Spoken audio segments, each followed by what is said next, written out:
All right, and we're live.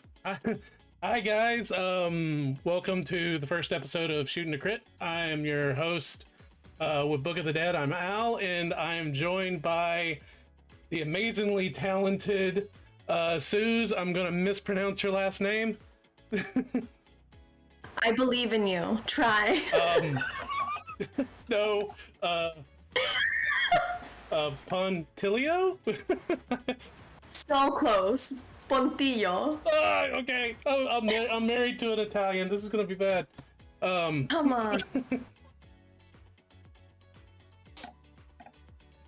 So, yes, I've always known you as Suze. I don't think I've ever known your last name up until now. And, I know I didn't want to give you my full identity, but there you go.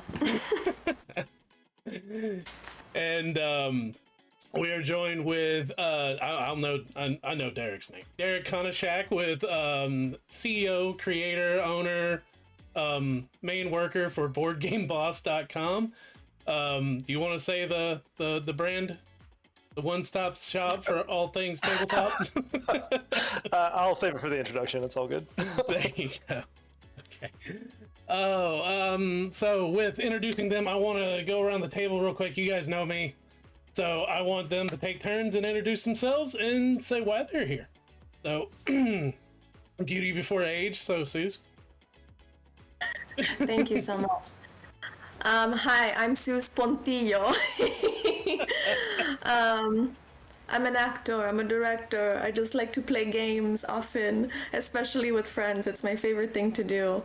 And I'm here because I've had the pleasure of playing with y'all before, and it was a beautiful, great time. So I'm happy to talk more about TTRPGs and how we got into it and how we continue to do it with you all. Oh, awesome. And I'm very excited about that too. And Derek, your turn.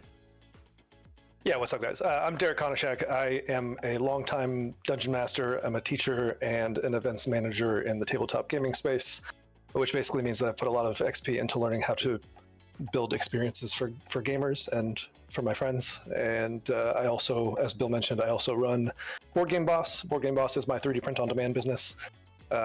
Your one-stop shop for all things tabletop. I do board game accessories and D&D miniatures and terrain, and I have a great time. And you guys know me, even though Derek, that's one, used my beatbag name already.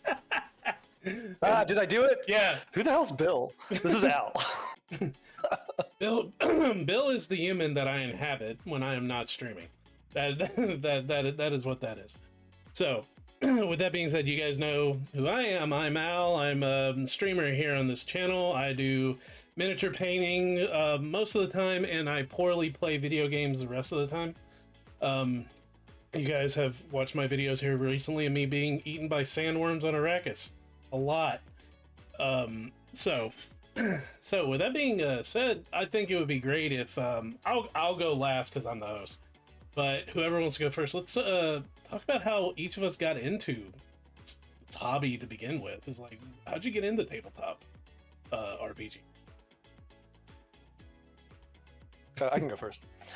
So I was in the 8th grade, and I was a big Star Wars nerd, and I met my friend Kevin because he had this like thick ass Star Wars book sitting on his desk behind me, and I was like, "What the hell is that?" And he's like, "Oh, this is a Star Wars RPG," and I was like, "I don't. Can you explain? I don't know what that is." And so we basically he was like, "Yeah, so it's this game where you build a character and somebody runs the whole thing and builds this world, and you're just a character in the world, and you get to like play through like the stuff that happens in the movies or not." And I was like, "Whoa, that sounds awesome!" And he's like, "Yeah, it is. Do you want to run it?" And I was like, I don't know how to do that. And he's like, "Well, the book teaches you everything. Do you just want to borrow this from me?" And so that's how I got conned into being a forever DM.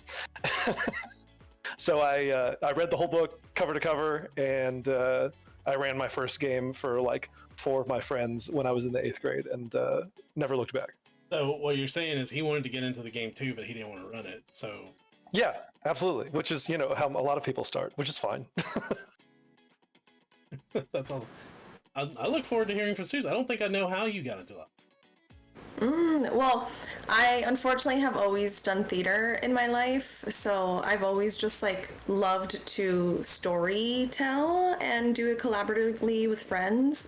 Um, and then I heard of this thing called Critical Role. I don't know if you guys have heard of it. So I watched a little bit of it and I couldn't get into it too much. And then like the Adventure Zone was also a thing. And I was like, oh, I guess you can like I also grew up playing video games, so when I realized there was like a way to kind of mix these two things that I really love together, my partner at the time bought me like the like DM starter kit that has like the Minds of Falendin. What is it? Oh, Fandelver. Fandelver. Yeah. Yeah. Got me that, and yeah, I did a little like one shot with friends, and then this was back in 2015. But I was like, I think I just want to act and pretend. I don't want to be like running the thing. So another friend took it over and did it, and we played for a few months, and then I just started to find groups to play with in the different cities that I've lived in. Awesome. I guess it's my turn. So many eons ago, I was in this thing called study hall in high school, and I ran into a group of, the best friends you ever make in your life, your high school nerd friend. They introduced me to Dungeons and Dragons second edition. I made my first character, elven fighter, and immediately died, and then made a human paladin, and that was the best decision I've ever made because paladins are still my favorite class up until now. And Paladins rock. Yeah, paladins are amazing. Then they all graduated that next year, and I was left all alone with this knowledge of role-playing games and no one to play with. So poor antisocial me had to go around and build a whole new D&D group of the underclassmen under me. I'm like, hey, guess what? These guys taught me this, and now I'm going to teach you how to play. And that's how I ended up becoming a forever D. Is I was the guy that always ran the games. But it was similar to Sue's. It's what started my love for storytelling and creating and writing that led me to get into entertainment and theater and things like that. I ended up joining the drama club after that, and acting and performing, and ended up being a fight director and like all this other stuff. And now I'm a VTuber on stream. So that's how it happens. So one thing that we wanted to do here with Shooting Crit, especially with this first episode, is since we shared the story of how we got into it, is speaking to people that have not done this hobby before, and telling them, what games are out there, because it's not just Dungeon and there's several different games out there. Dungeons and Dragons opened my world up to riffs and GURPS at the time, and cyberpunk, and of course all the anime RPGs that were out at the time, Macross, Bubblegum Crisis, all of those. Nowadays there are so many, and Derek, you would probably honestly know more than I do at this point, since you're more on the convention circuit than I am, of what tabletop RPGs are out there for people to get into. Yeah, one of the cool things that I think gets misconstrued a lot of times is that like the RPGs have to be like these like math-based, like thick, crunchy systems, and some of them are like that, and some people really love that type of gaming. But there are also a lot of games out there that are more based on the creation aspect of the game and the improv and the role play of it. And so there are just dozens of systems out there, and I really do think that there's something out there that fits everyone's preferences. You just got to be willing to kind of search around for it, and that's kind of the stuff that we're going to be talking about tonight. Yeah, yeah, definitely. Several, and I delved into just looking up what's out there the last couple of days just to bring stuff up. And I've mentioned to you about the index card RPG that's out now, which is radically simplifies the game into like just index cards and making it incredibly simple to where, other than D&D, you have your standard array of abilities. But in the index card system, you have the standard array, but everyone gets 6 points when they make a character, and you can either dump all 6 points into one stat or put one in each. It's very simple, very streamlined, and those are the type of games I think that the hobby is like moving towards. Which, you know, everybody loves D&D. I still love D&D, you know, but there are other things out there. And so it's how do people get into the hobby nowadays is a good question. Yeah. And to your point, like what you and Derek were saying, it's like it depends on the style of game you want, right? Like there are people who love to be crunchy and like run the numbers and have the stats, and then people who just want to like role play and like delve into like the emotional depths of like what a character can do, you know. Oh, you mean D&D as therapy? Yeah. Yes. Processing childhood trauma. But yeah, there's so much. I feel like I've been very lucky to be introduced to different storytelling, specific ones, through like my theater friends, because we're not numbers peoples. We're like very creative people, so we're like, oh, let's not do that. But yeah, there's a lot of cool things depending on like what you're interested in. And I completely agree with that. And there's very like a good example of games that are very simplified. I think you've played it with me, Derek, is like Dread. Dread is... Oh, I love Dread, yeah. Yeah, Dread's an amazingly... Have you ever heard of this, Suze? It's an amazingly simple RPG. You just have a character idea. There's no stats, no nothing whatsoever. And the entire game is played with a Jenga tower. Every challenge, every moment in storytelling that could fail or pass is made when you pull a Jenga piece. If the tower falls, your character dies. And then you rebuild the tower with missing pieces per how many people have died so far that night. And a lot of times, like, the difficulty of the thing that you're trying to pull off determines how many pieces you need to pull from the tower. And so if you're trying to do something very difficult, the DM is going to be like, okay, well, pull four blocks, and you're like, oh my god, you know, which at the beginning of the game is not that big a deal, but the further on it gets, the more dangerous obviously the game gets. I love that the Jenga tower is having a resurgence, because have you heard of the game Starcrossed? I have not. Okay, it uses a Jenga tower, and it's a two-person like role-playing tabletop game, and it basically what you do is you create these characters that for some reason have been brought together, and you take out 3 pieces of the Jenga tower to start, and then you begin your story. And it's supposed to take 45 minutes. When I've played it, it has taken 3 to 5 hours because I play with theater people. But it has different chapters, so it's like an introduction, a conflict, too close, you know, and it's just those prompts, and there's like a follow and a lead, and whenever the lead like intentionally touches the person, they have to pull the Jenga tower. But if you talk to the like other person, you have to hold on to it to kind of build that tension that you would find in romance. And you could do so much with it. They give you options, and you know, I've done like a horror romance that like I was sobbing by the end of it, and then like a kind of fairy, like, you know, enemies to lovers thing. So yeah, it's a really cool game. And this is called Starcrossed? There we go, writing that down. Because that sounds amazing. Yeah, it's it's right here. It's very cute. Oh, I actually really love the cover. Very cool. Yeah, I highly, highly recommend it. Yeah, just the idea of it makes me happy, just the idea of playing that with theater people. Just absolutely sounds amazing.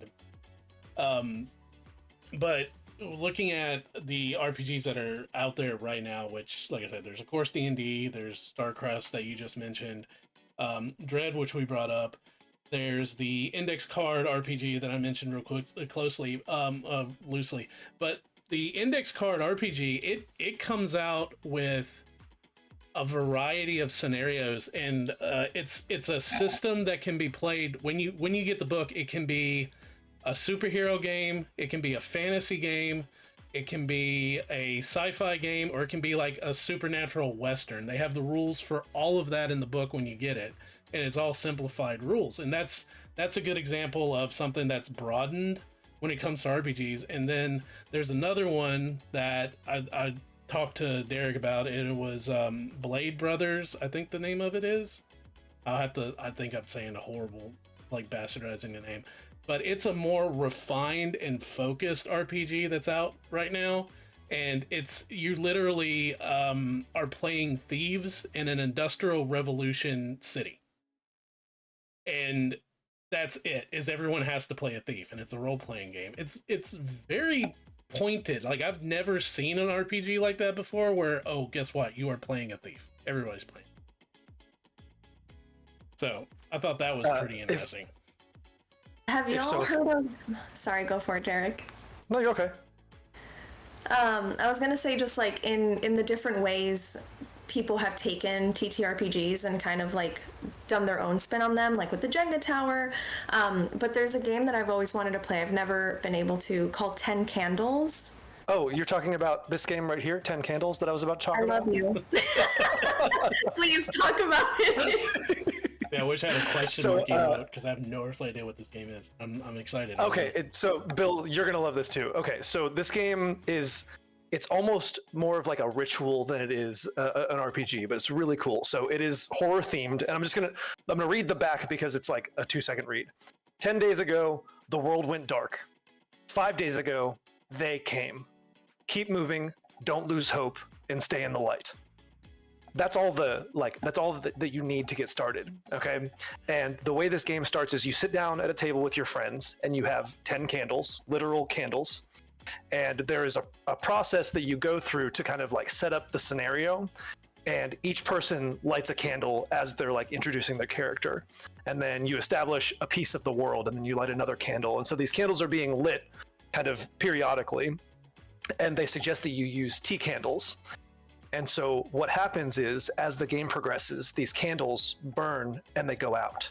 And when a candle goes out, it signals like something drastic changing in the story, something terrible happening, or paths diverging or something.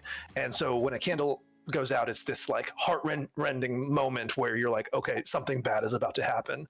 And because you lit them periodically, it just automatically happens as you play through the game. And it ends up being this really cool kind of collective experience. Super spooky. I ran it for a Halloween game for Gabe and a couple of people like 2 years ago. And it's by Stephen Dewey, and it's wonderful. And the rulebook is not very thick at all. It's a quick read. And the players blow out the candles, though. So there are different mechanics. The candles can go out on their own, but then there are also like things that you do that force you to snuff out a candle.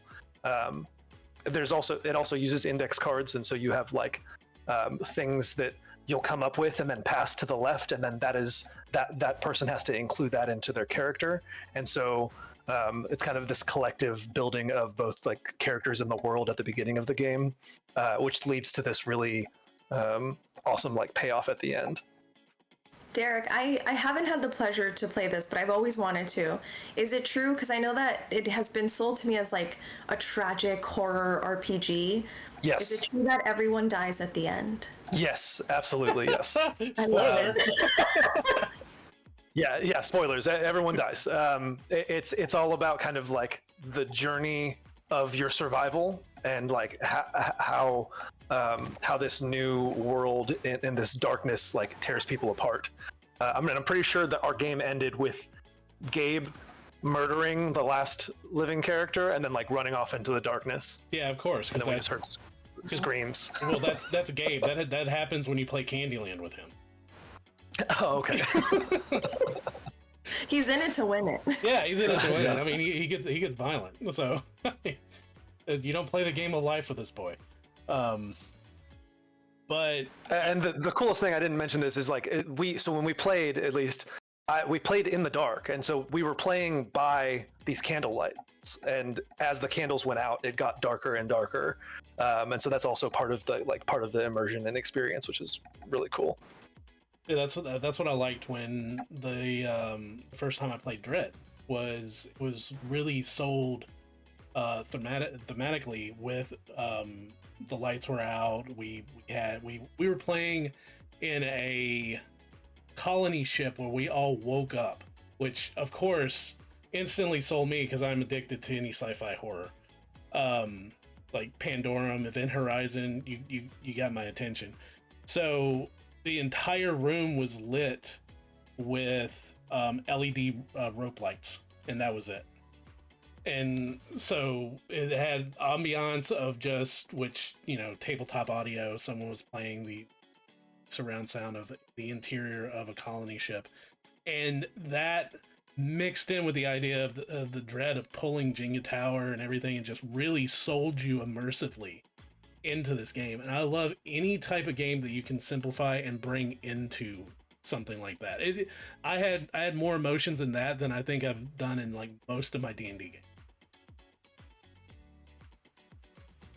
Yeah, and that's the beautiful thing. There's been so many different like things I feel like that have come out in the last few years, and that's one of the reasons why like it took me so long to get into D&D too, because I was like, oh, this seems like a lot, right? Because it has all these like source books, and I felt like you had to read the player's handbook from front to back to be able to play. You don't, but and when I finally got into D&D, I was like, okay, this is not as scary as I thought.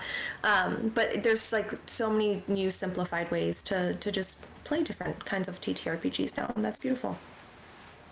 Can I call out one more cool like unique RPG that I've recently that's what we're experienced? And this, but for the record, we're not like sponsored by these people. This is just cool stuff that we enjoy. So this is called Home, and it is the Mech X Kaiju map making RPG.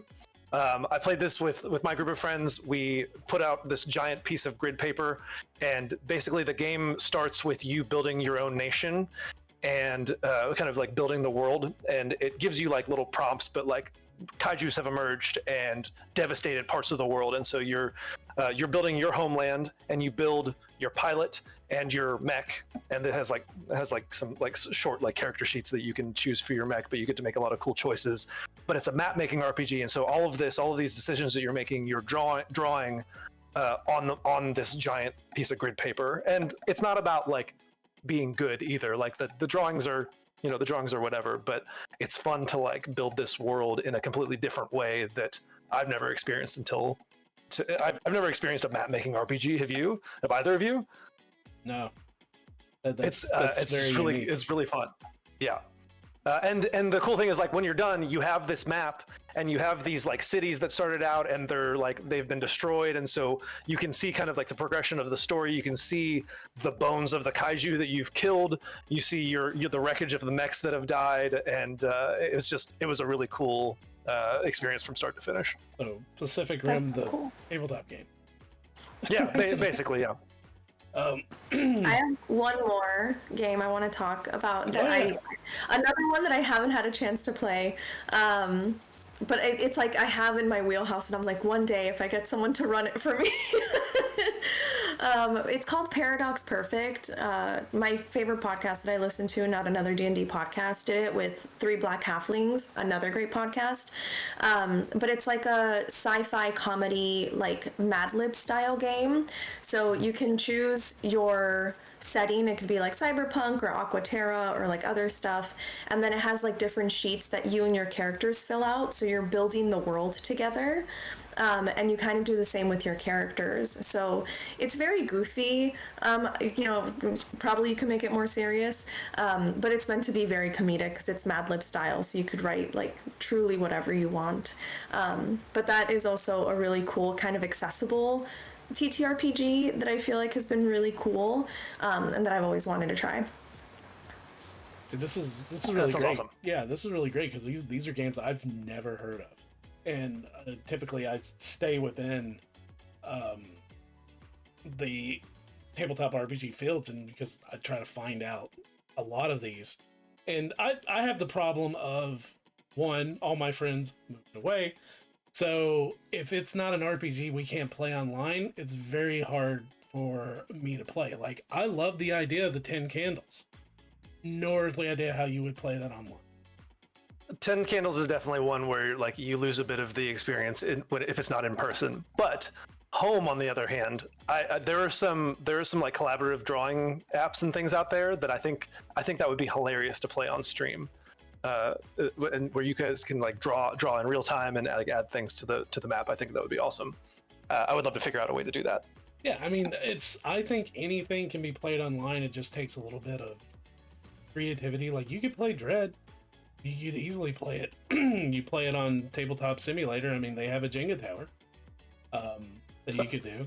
That sounds.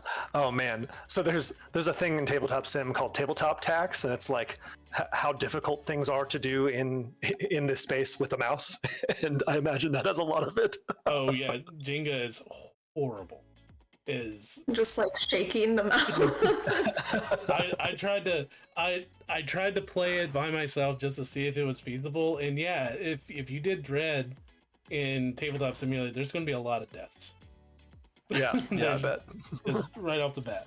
But there are some RPGs out there that are really great, really indie ones that I've invested in that I never got a chance to play. Like there was one that I loved called Never Going Home. And it is, I mean, it's Eldritch horror set in the trenches of World War One. And you play, basically there's been enough death and destruction that portals to hell and the dimensions start opening up. And it's literally so bleak and so sad that it's reading the book made me depressed, wanting to read this, play this game, but I absolutely wanted to play it. And it was a system that was based off of dice and a poker card set. The poker card set was spells, and you had to shuffle and draw these spells. So the poker deck was your spell book, and depending upon the combination of cards that you drew was what spell you had on hand.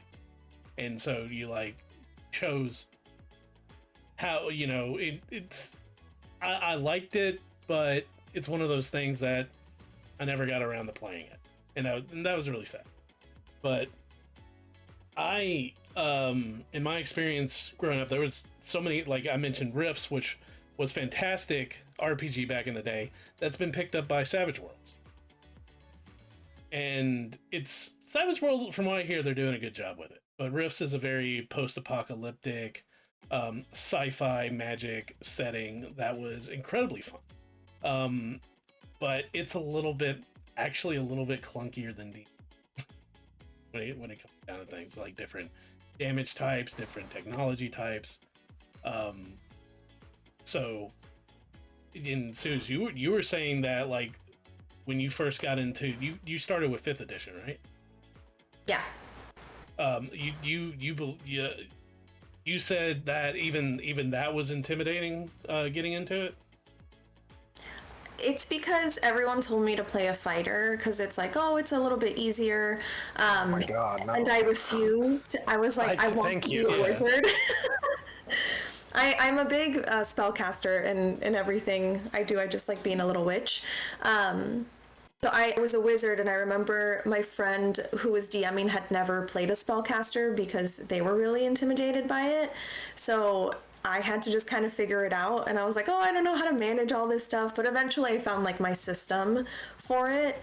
And I kind of almost always play a little spellcaster because I just love, like, that's the crunchiness of D&D that I really like. It's just like the management of a spell book and all of that is like so satisfying to me. I just got a shaking Cthulhu booty in my face, and I forgot that I put that up there as my subscription. Wait, what is it? What is it called, Bill? What is it? It's called a Cthulhu. That's what I thought. A Cthulhu. Yeah. I'm sorry, Al. I said Bill again. That's completely fine. You guys. Does that mean you're a Cathati? For sure. Sorry, I had to say it. It was in my head. Absolutely. which was really funny because I had a still emote made of like a little heart above the butt that Twitch decided could not be passed, but they let the animated emotes in that you could see in chat of I love the it. the little dancing butts. That was okay, but for some reason they thought the heart was too lewd. Twitch is a butt guy. There you go. That completely derailed me. What were we talking about? We were talking about Sue's being a wizard. Being a wizard, Yes. yes. The first time I played a spellcaster was in second edition D&D, and that was during the age of Thaco. And that when third edition D&D came out and they did away with Thaco, I was like, thank God, I was brainwashed into thinking that we needed Yeah, this. you don't talk about crunchy. Yeah, Thaco. I've heard horror stories. Yeah, Thaco was, I mean, it stands for 2-hit armor class 0. And then when you start getting into armor that's negative your rolls and then positive your rolls, and yeah, it's a lot of math, and it made math nerds happy. But I played a wizard because I was forced to. They said I'd never played a wizard before.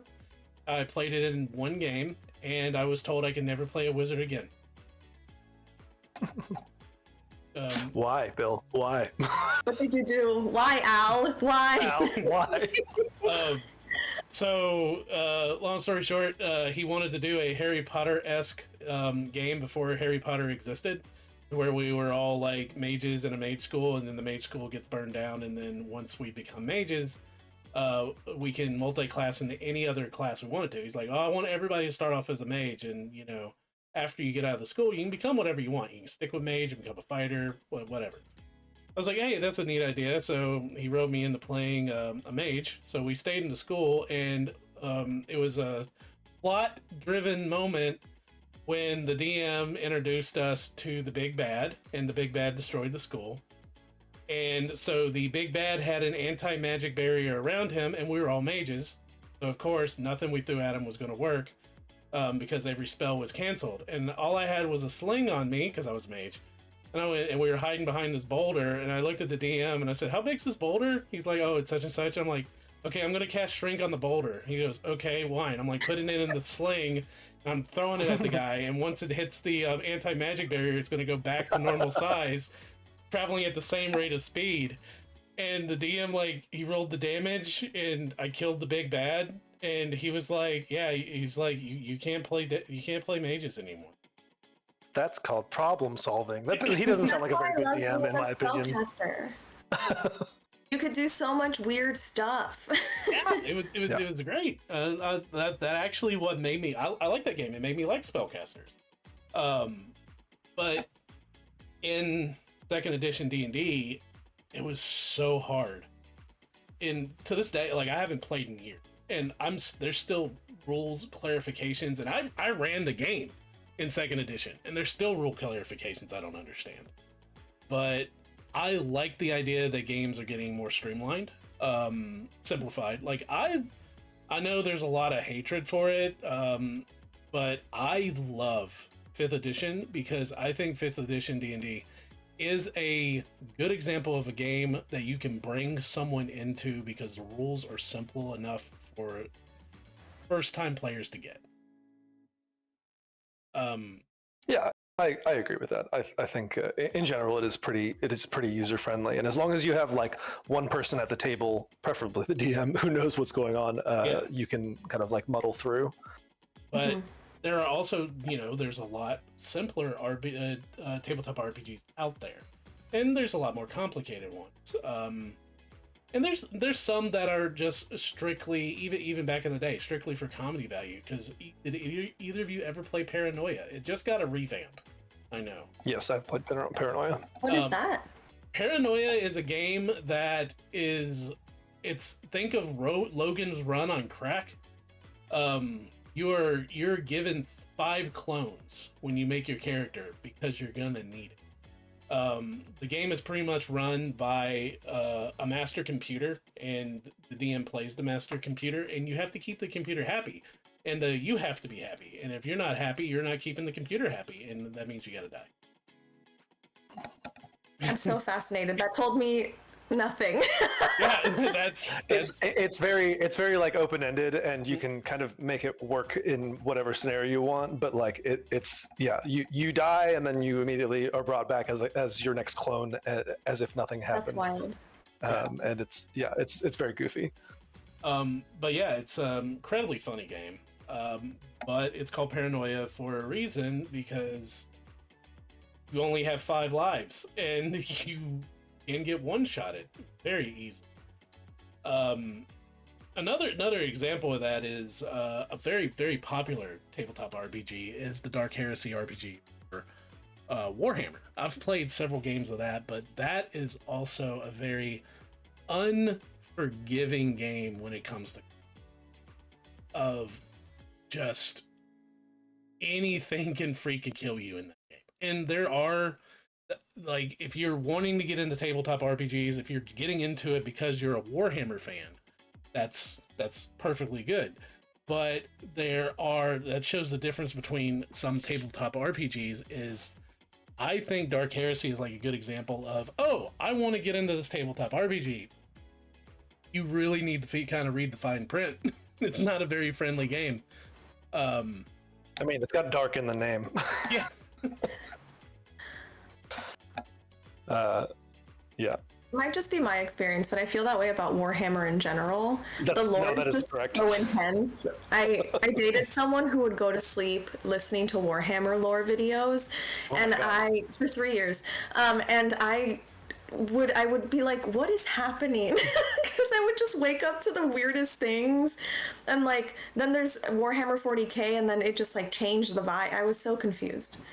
I'm a big Warhammer 40K fan. Played the game a lot, and I talk about it a lot. And my best friend is a historical documentarian when it comes to Warhammer. Gabe knows everything when it comes to Warhammer. He reads all the books. So I have to hear about it or else. Yeah, it's intimidating though, because there's so much, you know. Yeah, it is, and it's which it's really funny because my partner asked me, because she loves to read, very very big avid reader, and she's like, well, I hear you talk about Warhammer 40K all the time. Which book should I start off with? And my head just glitched because I was like, I don't know, I absolutely don't know. I don't know which book you start off with. I'm sure the internet has opinions about that. Oh, yeah. They do. It's almost like talking politics and religion when it comes to these nerds. Yeah, I believe that. But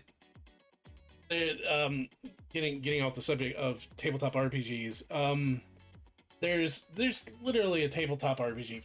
Any type of subject you want to get out there. There's Deadlands if you like westerns and supernatural stuff, and Deadlands was another IP that's been picked up by Savage Worlds, and I like the idea of have either of you ever played Savage Worlds? Not familiar. They're the ones that started the idea of exploding dice, and that Fun. yeah, I mean a lot of people have used it in other games, but with exploding dice, if you roll the max, you can keep rolling, and if you roll the max again, you can keep rolling. Which, you know, the lucky of the idea of being lucky enough to roll 2 20s in a row, and then you roll the third, and if you roll 3 20s in a row, you might as well go to Vegas.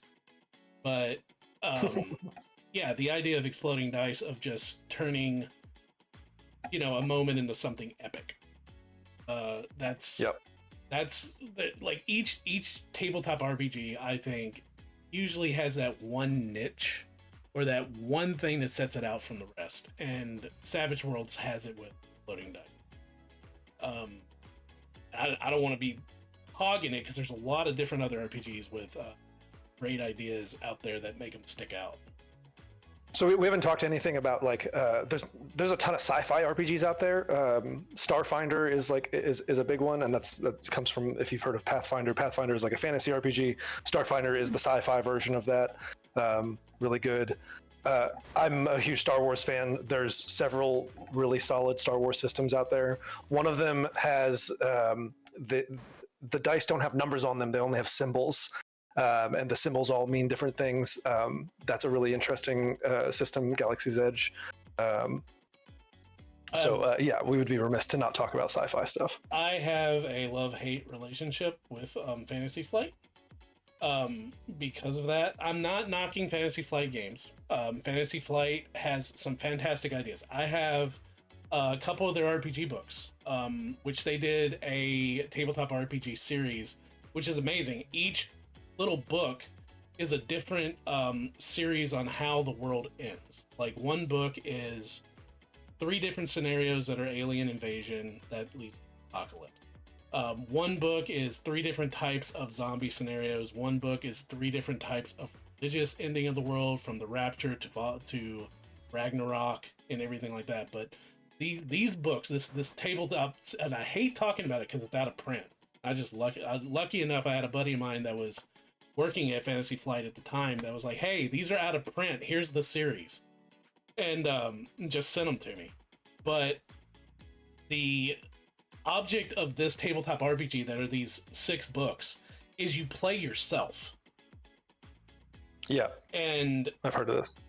How you play yourself, it's really funny because of course everybody's going to want to play themselves, and no matter how critical you are of yourself, some people are overly critical, some people might think they're a little bit more talented. So when you go to make your character with your friends, there's actually a voting system that your friends can vote or veto you if you say, oh, well, I'm not that good at this. Well, no, yeah, you are. You're very good at that. Well, I think I'm awesome at this. They're like, dude, you suck. Have to face some hard truths. Yeah, that sounds hard.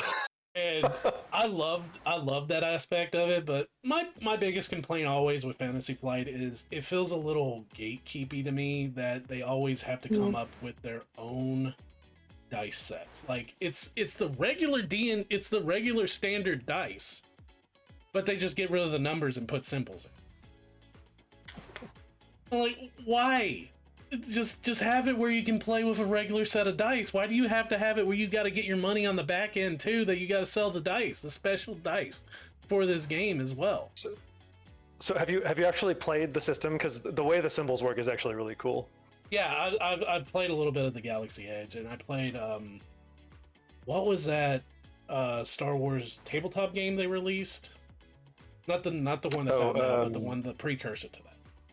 Was it Rebellion, or it was Imperial Assault? Imperial Assault. Yeah. I'm staring at it. I'm like, it's right there on my shelf.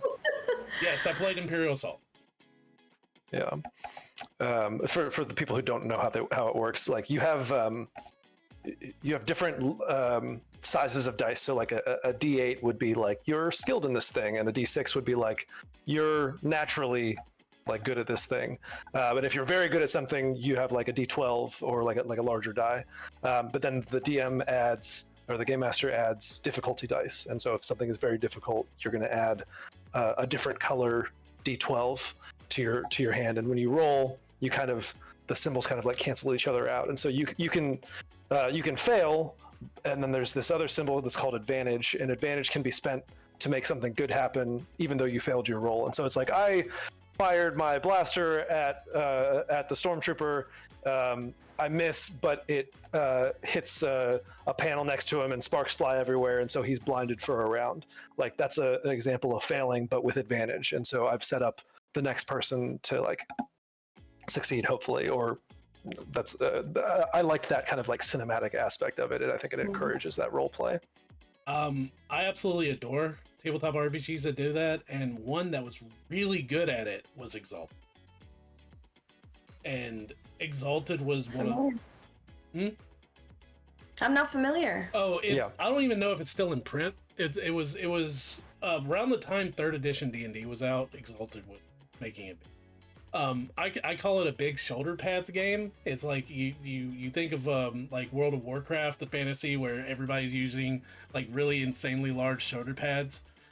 It's like the the term epic fantasy, but with Exalted, it was a story telling narrative game where the more you described an action and how cool it was, the DM liked it, he can assign more dice to a roll for you to succeed.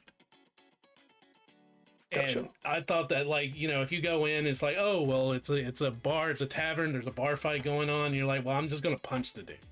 The DM could give you like a simple die, but if you go in, it's like, oh, well, I'm gonna go in, I'm gonna flip, I'm gonna jump off a table, I'm gonna grab this dwarf to beside me, I'm gonna use a dwarf as an improvised weapon and hit the guy. The DM's like, okay, that's awesome, roll such and such amount of dice. Sure. But any game that encourages that, I think it's great.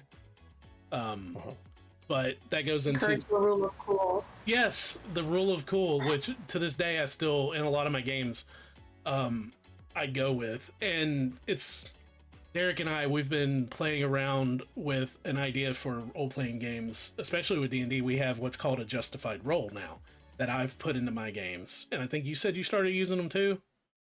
Oh yeah, I've used them for a while, yeah.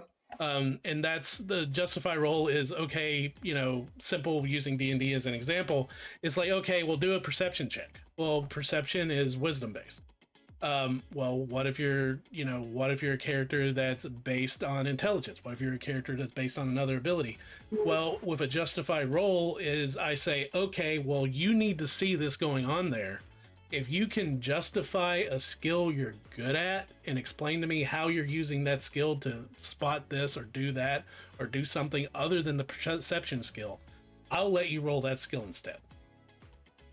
And you can be as the DM, you can kind of adjust the difficulty. So if they give you a good explanation, maybe it's the same DC. But if they don't have a good explanation for why they're using the survival skill for perception, it's like, all right, well, like, you can roll that, but it's going to be more difficult, and you just kind of adjust the DC on the fly.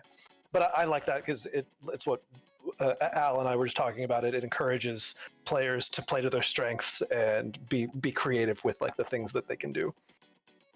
I like that. Yeah, and that brings a little bit of the niche play and just adding it into D&D as it is, because currently the Star Wars game that we're running that I'm running with the Forever DMs, it's a free conversion of it's called Star Wars 5e. So it's literally 5th edition Dungeons and Dragons that these fans have converted to Star Wars. So it's just 5e D&D, which is very easy to learn, and the game's fun. They also have 5e Mass Effect for those fans out there, but it's very nice. But if you're a Star Wars fan and you still want to get rid of, like, what we're talking about, getting away from D&D and other tabletop RPGs, there's so many Star Wars RPGs out there. It's absolutely ridiculous. My personal favorite was always the D20, which was that's the one I started with when I was telling that story in 8th grade. That was the one that I learned. Yeah, the D20 version. Yeah, that was great. I'm pretty sure I've played 5 or 6 different Star Wars RPGs throughout my gaming career. But getting into the main reason that we were going to talk about tonight, we've talked about all these different RPGs. So let's say, okay, someone finds an RPG they like and they want to get into, and it's not just D&D, it's just whatever. How do you find a game nowadays? How would you find a game? If I'm asking Suze, I'm asking Derek, if you guys wanted to get into, like, you wanted to play 10 Candles. Suze, you want to play 10 Candles. If you wanted to play 10 Candles right now, how would you get into this hobby? Because that's pretty much how we want to address the audience right now, is how do we help them get into the tabletop RPG hobby and encourage them to do it themselves or to find a game for themselves.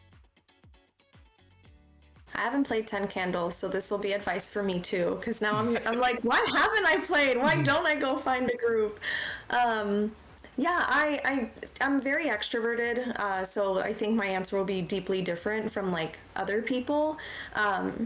I work a job in which I've moved around a lot in the US, and I tend to go to board game stores, and like board game stores usually have like little meetups and stuff. That's how I found like, I met Gabe through people that I met at a board game store who knew someone else who knew Gabe, like it's just really lovely that they have built-in community at board game stores. They tend to be really friendly.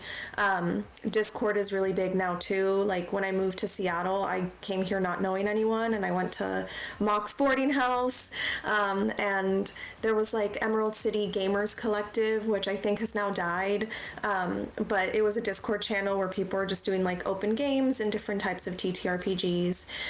So I don't know, support your local game store because they have a lot of beautiful events, and I have been very lucky to find friends through there and like discover new games through there as well. Hell yes. I love that answer. So just 5-minute warning, we do have an ad break starting in 5 minutes. And I'll let you guys know. Usually when the ad break comes, I encourage the audience to get up, walk around. I encourage you guys to get up. So we're not sitting here. The ads go for about 3 to 5 minutes, but okay. I agree with visit your local game stores, and I think everybody has their personal favorite game stores that's local to them. I am a big board game nerd as well, which is really funny because I remember I met, we'll talk about him. I'm sure his ears. I met Gabe at a goth club back a long time ago, and since I met him, our relationship's old enough to drink. Since I met him, he has grandfathered so many friendships, because I think he introduced me to Derek, and he introduced me to Suze, and I think he introduced the two of you as well. And it's sure like it's Thanks, like, Gabe. yeah, it's like so many friendships he's just grandfathered in. But yeah, if the local game store is always a great one, because if it's a really good one, it'll have a cork board in the back of people looking for players, and they'll usually have the type of game that they're playing, and showing how old I am. They used to have the little tear-offs of phone numbers if you wanted to play a game, because back then there was an email address. AOL. But for those of you who have progressed away from the Stone Age, there's Sue's mentioned Discord, and that's become a big thing. Is like a lot of local game stores will have their own Discord community, or at least one for the area that you live in. Like that's something that's kind of happened since COVID. Is like gamers needed a place to game when they couldn't go to the local game store, and so those Discord communities have become this huge resource for that, I think. And I know right before COVID, when I was working, basically a job that worked all kinds of hours. I was a phlebotomist for the Red Cross, and I was always on the road. The only times I had to play a game was on Sunday nights, but I got to the point I was not playing any RPG, and I missed it. I went specifically. What a life. Yeah, it was horrible. I went specifically to find a RPG that would play on Sundays, and how I did it was going to a forums on D&D Beyond, and I found a group of players in California who I still play with on Sunday nights. Even doing all of this and everything, awesome. I still play with them on Sunday nights, and mainly because there's also Roll20. Roll20 is an excellent resource for that. They have a ton of games that you can just go and see who's looking for players. That's similar to the forums. But it comes down to the conversation of not all tabletop RPGs can be played online. That's one of the drawbacks. Like Candles. Candles sounds amazing. Yeah. I would love to play. I don't know how you find though, which is sad. We'll make it happen. Don't worry, buddy. We'll work on it. Derek's already thinking about it. So the last thing that I would recommend for people who are looking to play, especially if it's like you want to experience it, but you don't know that you want to play long term, is find events and conventions that are happening in your area. A lot of those will have games going on throughout the weekend. You can sign up for time slots. It's this like nice like condensed experience. It has a start time and an end time, so you know like that you don't have to like if you're not super social, you can kind of prepare yourself that I only need to be social for these 3 hours of this event or whatever it may be. And you're going to be paired with somebody who the event has basically put together this roster of people that are willing and able to run these games, who have experience with these games, and so you're being placed in hands of somebody who knows what they're doing. And I've had really good experiences at different events playing different types of RPGs and things. I think conventions is a very good subject to get on, and we are going to be on an ad break here in 15 seconds. So when we get back from the ad break, I would like to talk about conventions and getting into RPGs a little bit more, because I think that's a great subject to get into. Hell yeah. Coming up. So join us, guys. Oh, we're on ads. Okay. So, yeah, which the way ads work on Twitch, I don't know if you guys know, if they have a subscription, which I think a couple people maybe, they don't actually get the ad break. They stay in. It's me. Yeah, you. You have a subscription now. But yeah, I think that's all the subscribers we have. So it's just me. Yeah. So we can continue to talk. Derek's going to say, and anybody that comes in with a subscription, or we can get up and, if you guys need to get up and stretch or whatnot. I'm gonna grab a refill on my drink here, but I'll be right back. I will also get a drink and use the restroom. Okay, then I'm gonna hit the be right back screen, and I will let you guys know when I see you guys. I'll bring you in. Cool. Great.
about it, especially because I'm moving. Because I would love to meet Gabe in person and see Yeah. again. So we can play whatever the hell we want. So I'm bringing us back because I want to join in on the alcohol conversation. It's Yeah, like you can't let me be muted and us talk about this off stream. Because you guys are talking about old fashions, and my drink and go-to of choice is a Bailey's White Russian. That's what do you mean by you? What do you mean by you? So first of all, like, milk as a drink, like, is, I mean, I'll drink it, but I don't love it. I'm also lactose intolerant, so it would be a bad decision regardless. But I definitely don't want it in my alcohol. To quote Shorzy, you could just deal with it if you power through it. Right, yeah. But yes, deal with it later. I love my White Russians, and I love my Tom Collins. So surprisingly, good old fashioned Tom Collins. Hey, Jen. Yeah, I do like my Tom Collins, but I have not drank any. Surprisingly, I started having the Irish problem, getting a little too angry when I was drinking. And I'm full-blooded Irish. So I did. That's a problem. I recently had an espresso martini with bourbon instead of vodka, and I felt crazy. I was both wired, but also just like, very sleepy and like, you're warm and slow. Mixing the upper and the downer there. Yeah. Yeah, I'm not a coffee is my wife, you know her by a different name, Derek, but we call her Pups here. Pups is big. She is the coffee person in the house. I do not drink coffee. The closest thing I get to coffee is I will drink a Monster Irish cream coffee. That's about it. Yeah, I'm with you. I think coffee's disgusting. I can't do it. What? Oh, yeah, you guys. Not a coffee fan. Nope. Okay, well, I will.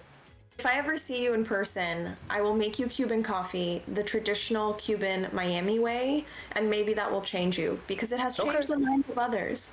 I'm up to try it. Like, yeah. I'm never. I don't shy away from new experiences. So I'll try anything once, twice if you're lucky. Yeah. But yeah, definitely. I will give Cuban coffee a try if we're ever lucky enough to be in the same city.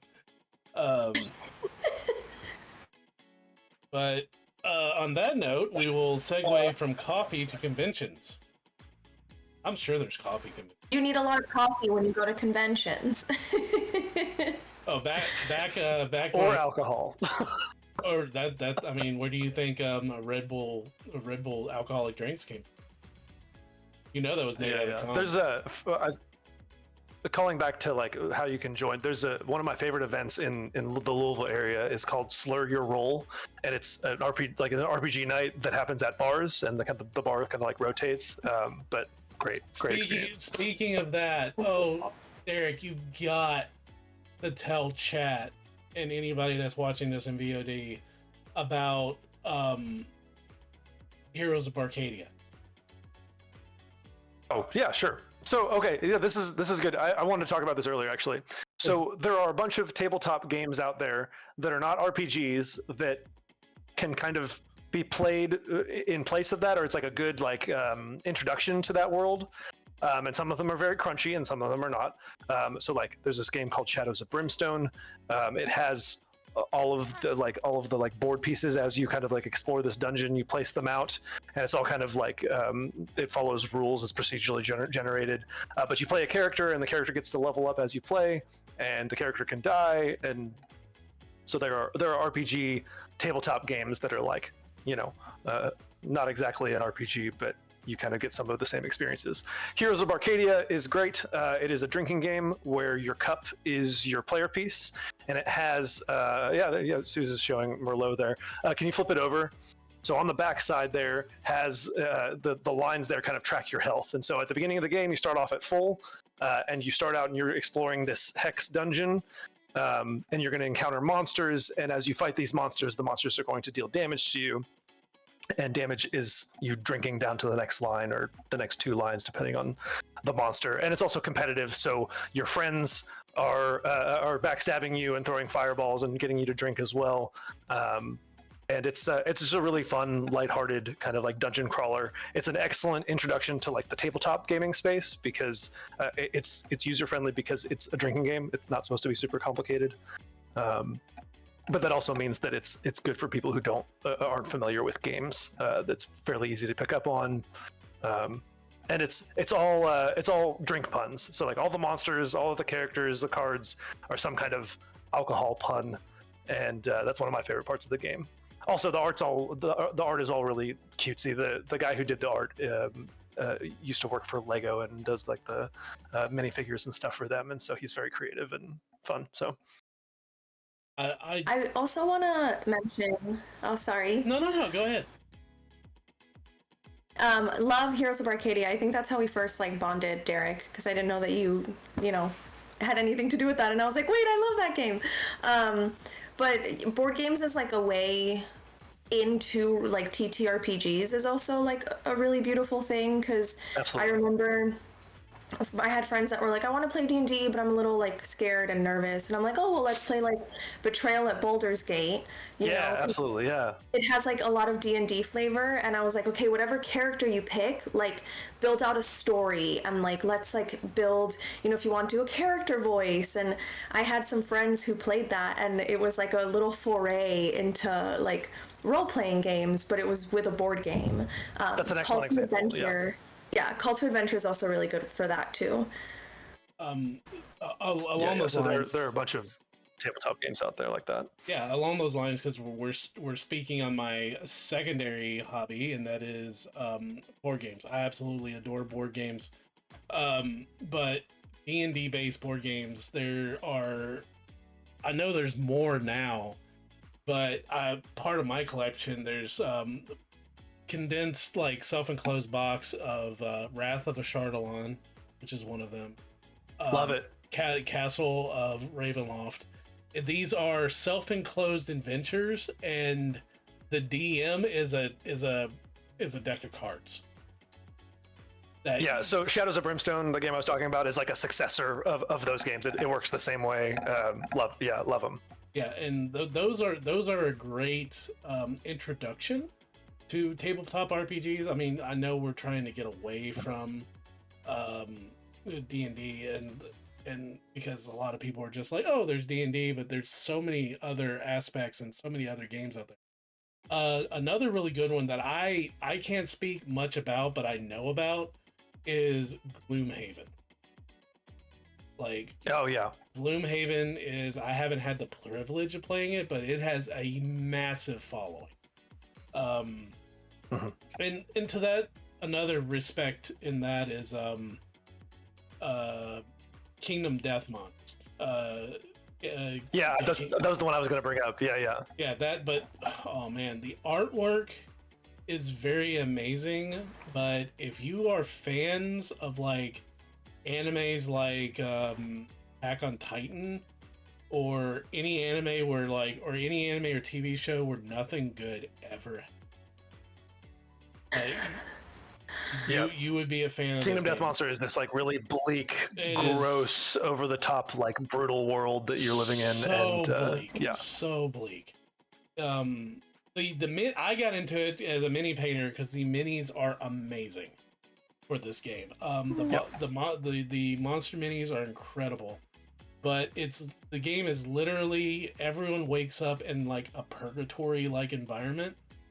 And your only weapon, everything's dark, and your only weapon is like because the floor is covered in like mosaic like clay masks of faces looking at you. You have half of a clay mask as a dagger.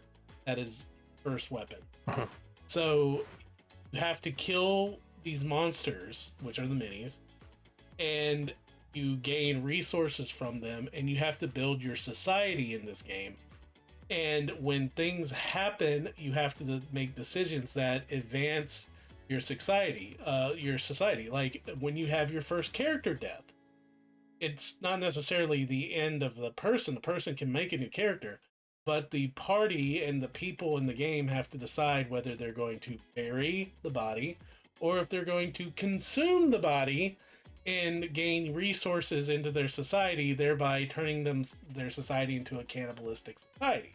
Because every decision you make, it's Dang. it is very bleak. It's super cool.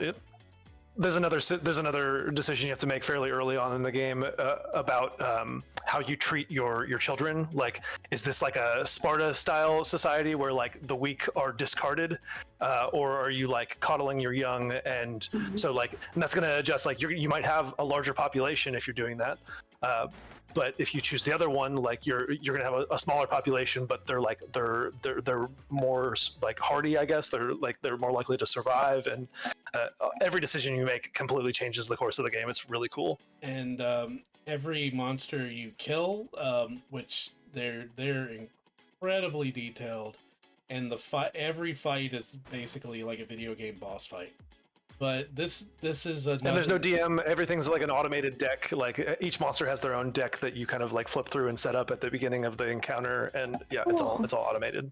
But that Truly, I feel like not tabletop specific, but you can make anything like a role-playing game. Yeah, For Because sure. you mentioning that about the children, I was like, I used to do these like really elaborate stories when I would play Spore, like way back when. Yeah, I love that With game. my Hell yeah. society, you know. Speaking of children and tabletop, it's actually becoming incredibly popular to run games for kids. And Yeah. I've seen some supplements out there which awesome for not just D&D, but any other type of tabletop RPG. GM's Guild is really good. DM's Guild are really good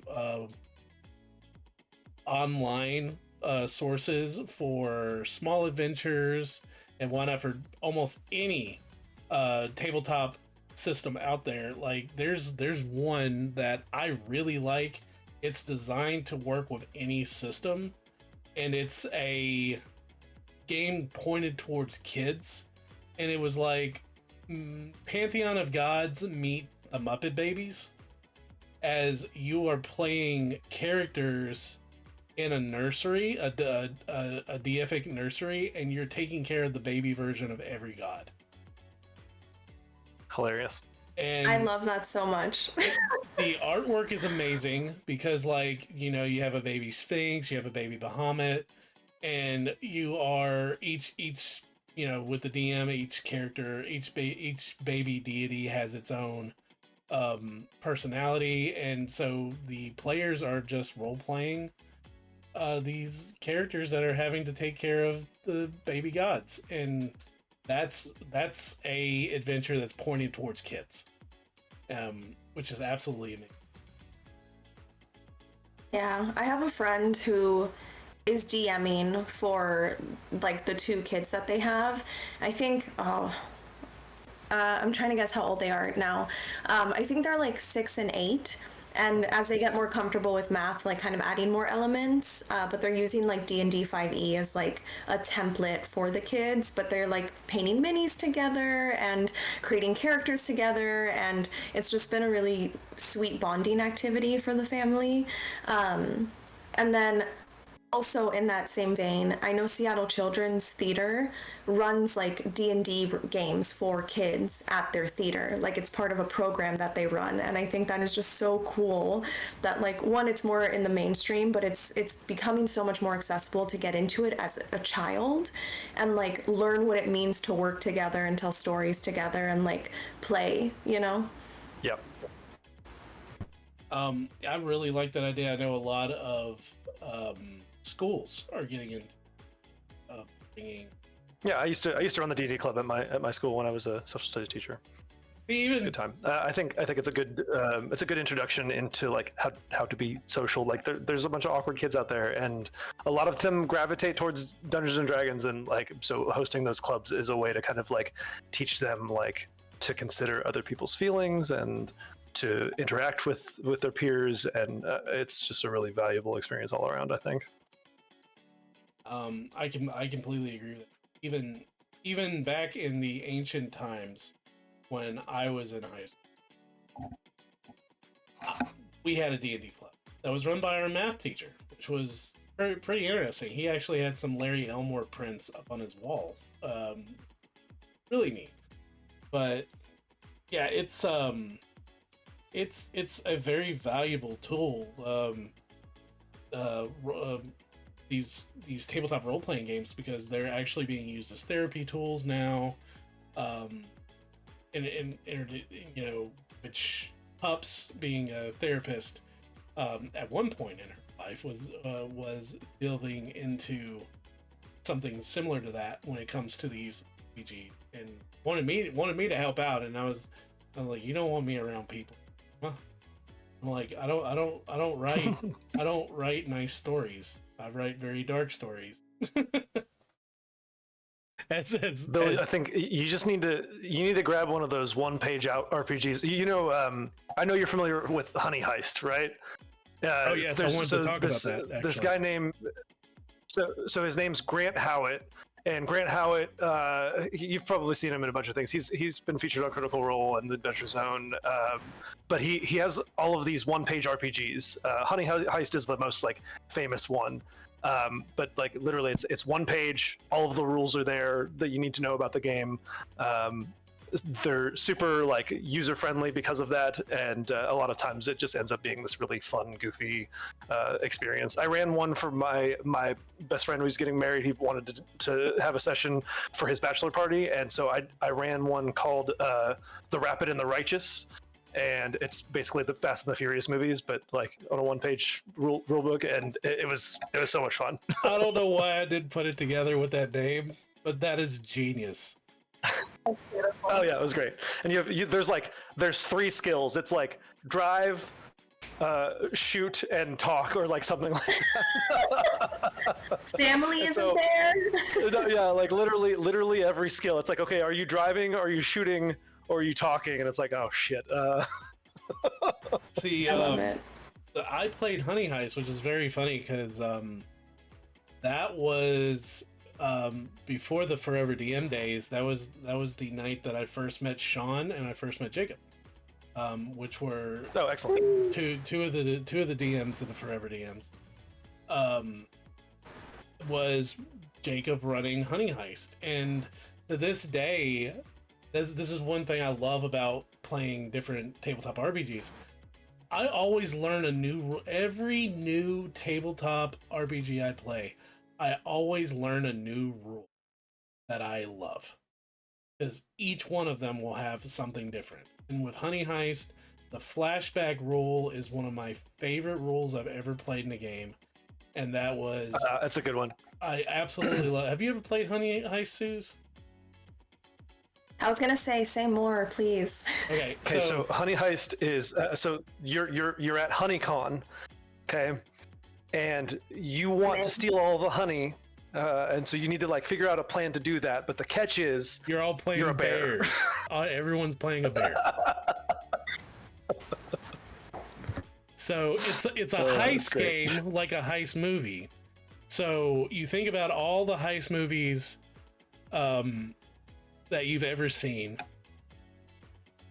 I can't believe you. Okay, you must know this person, Jim. Oh yeah, that's my partner.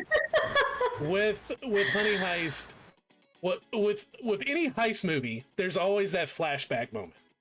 So they capture that flashback moment in this game, to where I think everyone gets one.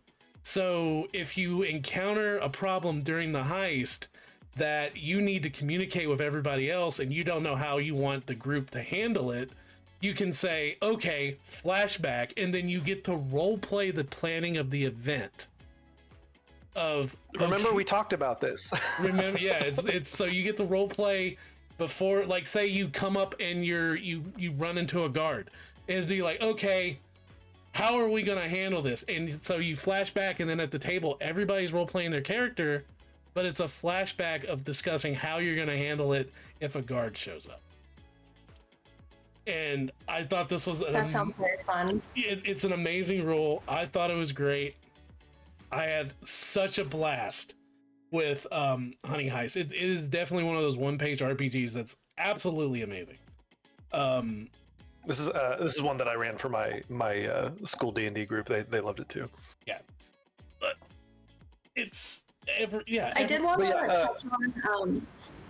Go ahead, Suze. Yeah. Sorry. No, I wanted to, because we mentioned like running D&D for kids and like the therapeutic aspect to it as well.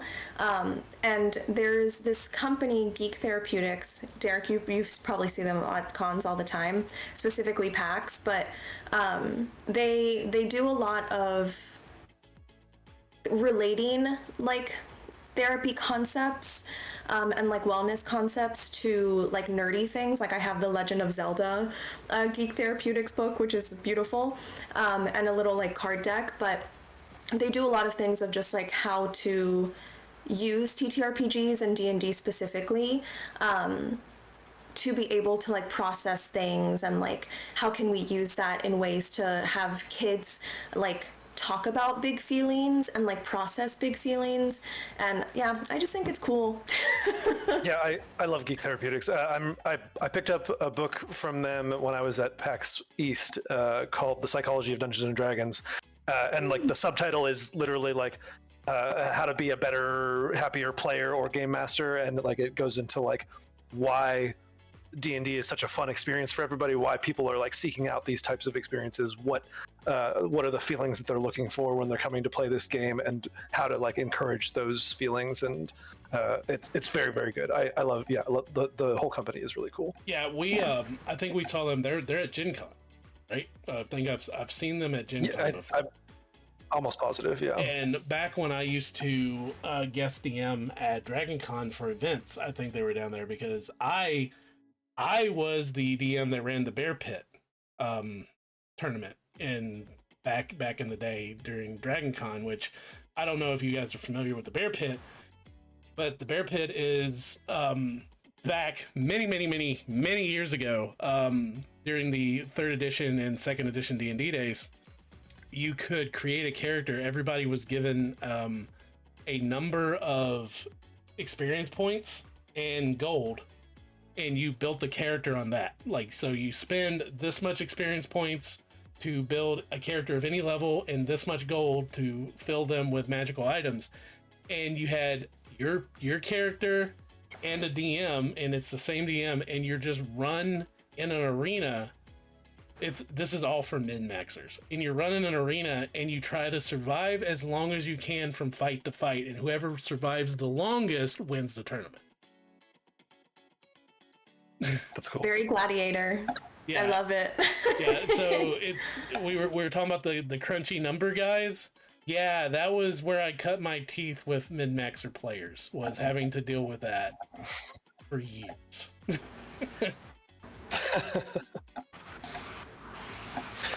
Anyway, so I think we were going to talk about conventions before we left on the break, and then we kind of got derailed. Did you want to roll back to that? Yes, we talked about alcohol and board games, and then we kind of segued back to the conventions in a way. I was trying to bring it back. Yeah. So yes, get it. Conventions, especially conventions like Gen Con, which I have my heart goes out to Gen Con. It's one of my favorite conventions. I've never been lucky enough to go to Origins. I know Origins is one of the ones I really want to go to, but most of them are a fantastic place to get into playing a tabletop RPG that you're interested in, because they will have starter events. Most of them that you can sign up for, and I did that with specifically geared to like brand new players. Yeah, exactly. And that's how I learned how to play Cthulhu Tech back in the day. Was I signed up for a Cthulhu Tech event? Yeah, imagine me playing a Cthulhu game. It happens. But I signed up for an event and sat down and played Cthulhu Tech and loved it. And it's an RPG that I really want to get into, but the rule system is not for me. And that was a hard pill to swallow. But that's Derek, you go to more convention than I do. Yeah, well, so I was just saying, but you wouldn't have figured that out unless you tried it like that, and that's the benefit of those experiences is you get to sample Yeah. all of these different games, and it's not just RPGs, but tabletop games as well. So like, yeah, so I'm the events manager for Roller Crit, which is the people who did Heroes of Arcadia. I go to a bunch of different shows. There are just dozens and dozens of different events that you can sign up for, whether that's demoing just like a simple game, which will be something as short as like an hour long, versus there are LARPs and RPGs that will last 4 to 5 hours. I'm sure if you go looking in the event space, they always have their events listed, what's going on at what times, and you can sign up before the event. Sometimes they're ticketed, sometimes they're not, but these are all really good places to go to like test out and see what you like. Yeah, I'm a big advocate for like PAX, both PAX East and PAX West. I now that I've gone to PAX West, but even if you don't have a chance to like sample anything or sit in on like a game, just talking to people and like seeing all of the cool stuff that people have made for TTRPGs. Like so many people go and make supplemental things, whether that's like minis or in 2018. Yeah, weird. Yeah. Yeah, I mean, But like, is there an online source, Derek, for someone that would make supplements and things for tabletop RPGs? I mean, if they were really looking and they're like scraping the bottom of the barrel, they can check out BoardGameBoss.com. There's some stuff on there. can you show us your shirt a little bit? What is it called again? Yeah. But this is my logo. This is Board Game Boss. The shirts are for sale too. Hell yeah.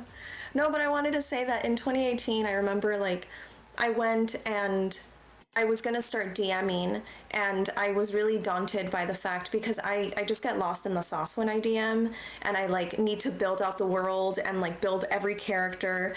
And there was this person at PAX who had decks of cards that were different characters, and basically you could shuffle it and it would have like characters with like their race. And Derek, if you have this deck. I do. Hang on. Mine is somewhere. I can't find it. Is it my friends from Dice Dungeons? I love those guys. Hold on, I'll get Probably. I'll get Steve to do you an ad. That is BoardGameBoss.com, your one-stop shop for all things tabletop. Here we go. I have quest decks. I have the 5e creature decks. I don't have any of my character decks here, but I do have them.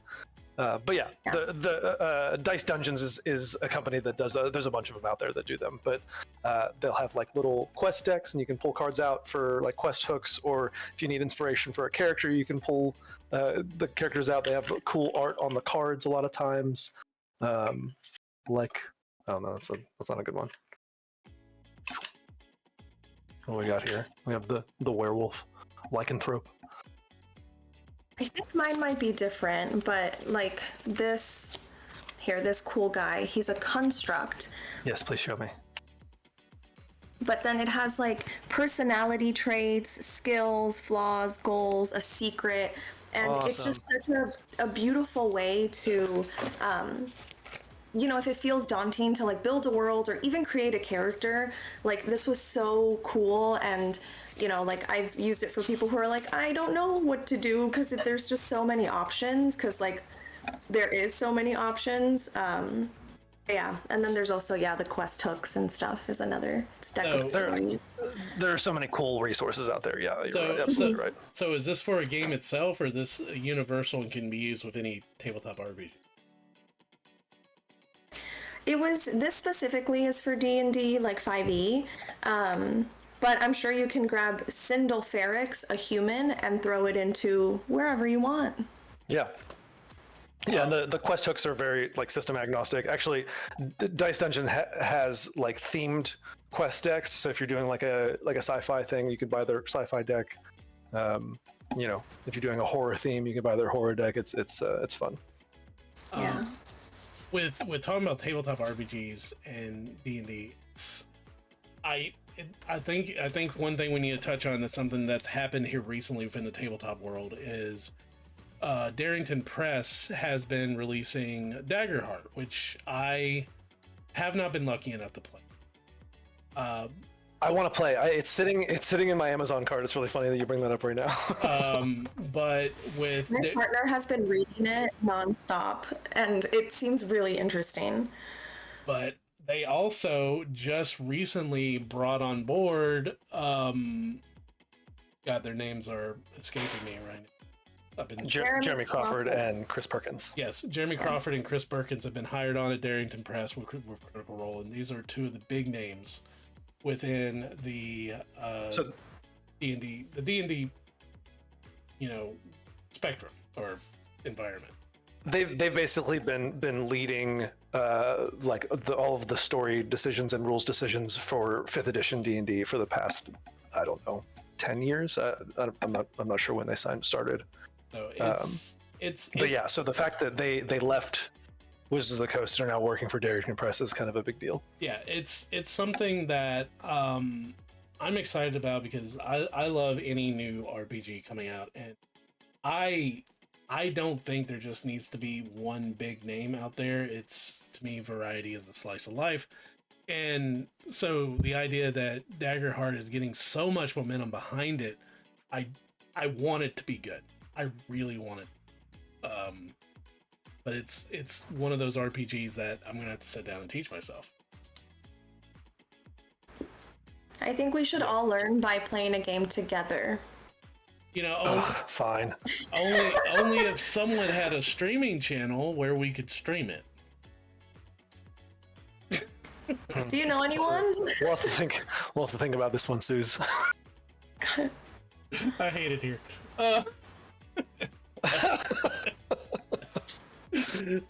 Yes. Yeah, I would gladly do that.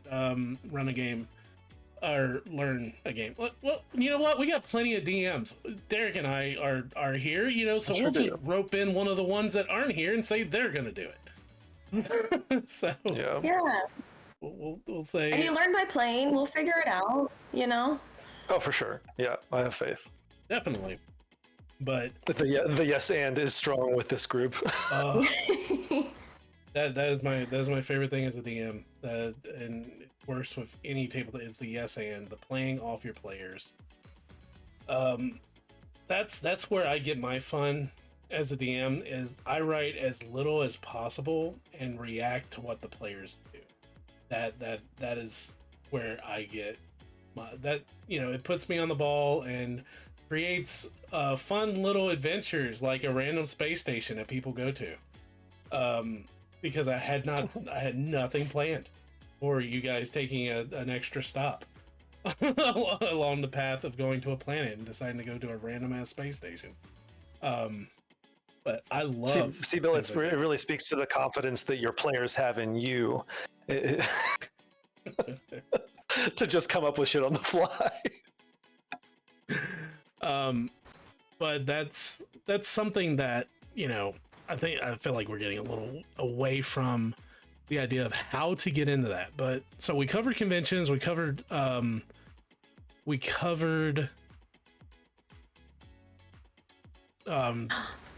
I add something? Oh yeah, of also course.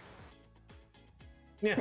In addition to those wonderful resource cards that I shared, that I found at a convention just by talking to people about TTRPGs, if it feels daunting to build a character, because I feel like that's what I tend to hear from people who aren't familiar with, like, how do you create the, it's just because there's so much, you can base it on pieces of media that or love, or characters. But I've been really fond, and I haven't done this yet, I've used it for other theater exercises, but a tarot deck is a beautiful way to start too, if you just have one lying around, or 3 like me. But yeah, just finding different ways to create worlds or create characters. You don't need a source book necessarily, which is what we've been talking about. There's so many ways to get into TTRPGs and just generally collaborative storytelling that it doesn't have to look a certain way, and you don't have to learn, a ton of different things. You can make it your own.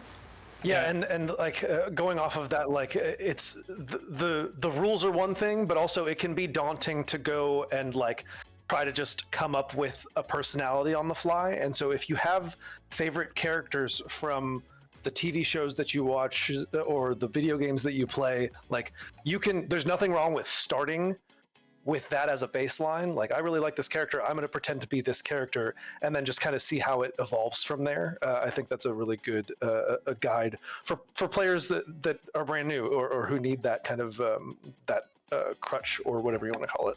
And that honestly, structure. That honestly is, yeah, that's a very good point to make.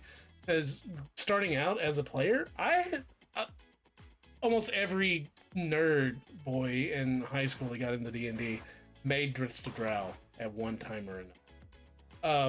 Well, I'm not talking about nerd boy. I'm talking about the girls probably did too. Everybody made a Drizzt the Drow clone because he was such a cool character. He's a hot drow, of course.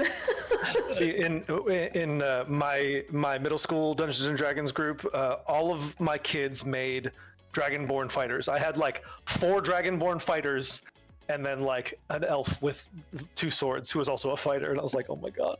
One of the very funniest things that Larian Studios, which I'll tell anybody, you want a good introduction to tabletop RPGs or D&D, and you haven't ever played it, play Baldur's Gate.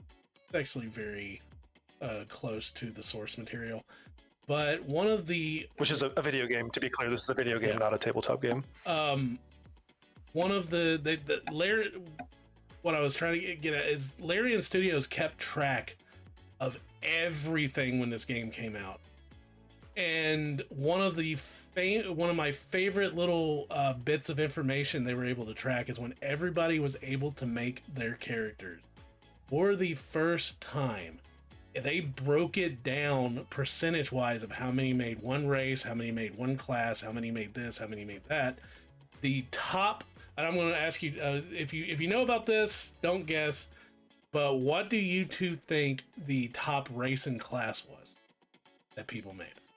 I know this answer because I was upset. I think it was an elven warlock. Nope. Human fighter. Oh, lame. That was the... I know. I was like, what do you mean? They said it was... Humans are lame. It was outdone. It outdid like every race by 3 times over. Like, but people want to play what they know, you know, and that's a good example. Is people want to play what they know, so they play a human fighter. And it was the most popular class. Fighters are a popular class for a reason, not because they're simple. Fighters can be ridiculously complicated but starting out, it is okay if you have a DM worth their salt, you know, that's very open to bringing new players in to any RPG. You want to come in, you want to make a Han Solo character, you're a Critical Role fan, you want to make Jester or Ford. It's okay. It's okay to take that as your first character. Don't feel don't feel like you're copying or infringing on something. Play what you know. Play the fantasy of what you want to play. I made a Conan the Barbarian character once. It was great. Played him for like 3 games. I was Conan the Barbarian growing up. You know, I love it. But yeah, there's nothing wrong with it. And it's also a fun way to like, yeah, and it's a fun way to like also investigate like, why do I like this character, or why do I like this kind of thing, right? What is drawing me to it? Is it because they have a tendency to like always fight for their loved ones, or do they harbor a secret and like the way they carry that is really enticing, you know? Like it also allows you to just learn a little bit more about the kinds of characters and stories that you want to tell and that you enjoy, so that you can like start to pull those threads. I think that's a good introductory into going into how people, you know, if you can't find a game at a hobby shop, you can't afford to go to a convention, you can't find one online, you can always run your own. And if you're intimidated with the idea of being a DM, oh well, I can't write, or I'm afraid to write a story. My DM on Sundays, he never homes brews his own stuff. All he does is run adventures. which is great because all the other DMs I play with and all the other players I play with, we do homebrew. He's the only one that runs adventures, so I actually get to play D&D 5e adventures through him, and so that's really awesome. But there are and so to go ahead. I think we're about to both say the same thing about it being universal adventures out there for that fit different table different supplements. Like there's no game specific adventures out there that you can buy or you can get a hold of that are just a basic story that fits with any rule system, and get access to that on several different ways. Yeah, and a lot of these modules, the cool thing about the modules is that it's an excellent framework, and it works as is. But if you want to build more into it, like it's kind of, a lot of them tend to be kind of like bare bones, and that leaves room for your players to improv. It leaves room for you to change things that you don't like. I think modules are an excellent resource, especially for new DMs and players. Yeah. And you don't have to get married to the module, right? You can just gain inspiration from the module, and then when you start to build that confidence, can start to deviate at your leisure, Absolutely. Yeah, and much as we were saying of first-time players, of build a character that don't feel bad about your first time if you're teaching yourself a system. As Suze was saying when we were talking about learning Daggerheart. Learn as you go. You can definitely do that. If you say, hey, I'm a new DM, I want to learn the system and I want to learn it as we're playing, let's learn it together. That is a good way to learn a game. But when it comes to writing a story for the game, you can write what you know, or you can take a story that you enjoy and let the players play it a different way. You enjoy a story from a video game, take it, tweak it, make it your own. There's nothing stopping you from doing that as a good starting off point. Yeah, there are also resources like I think you had mentioned DM's Guild earlier, yes. And there's like 2 or 3 of them out there. I can't. DM's Guild and Drive-Thru RPG is another big one, where you can download free modules. Like a lot of modules on there are free to download. BoardGameBoss.com, my website, I have free adventure hooks on there, and then Al and I are actually working on a free module that will be available sometime in the future. There are so many resources out there that you can gather. So it can be intimidating, but you have the tools. There's just a lot that you can access out there. The internet's a wonderful thing sometimes.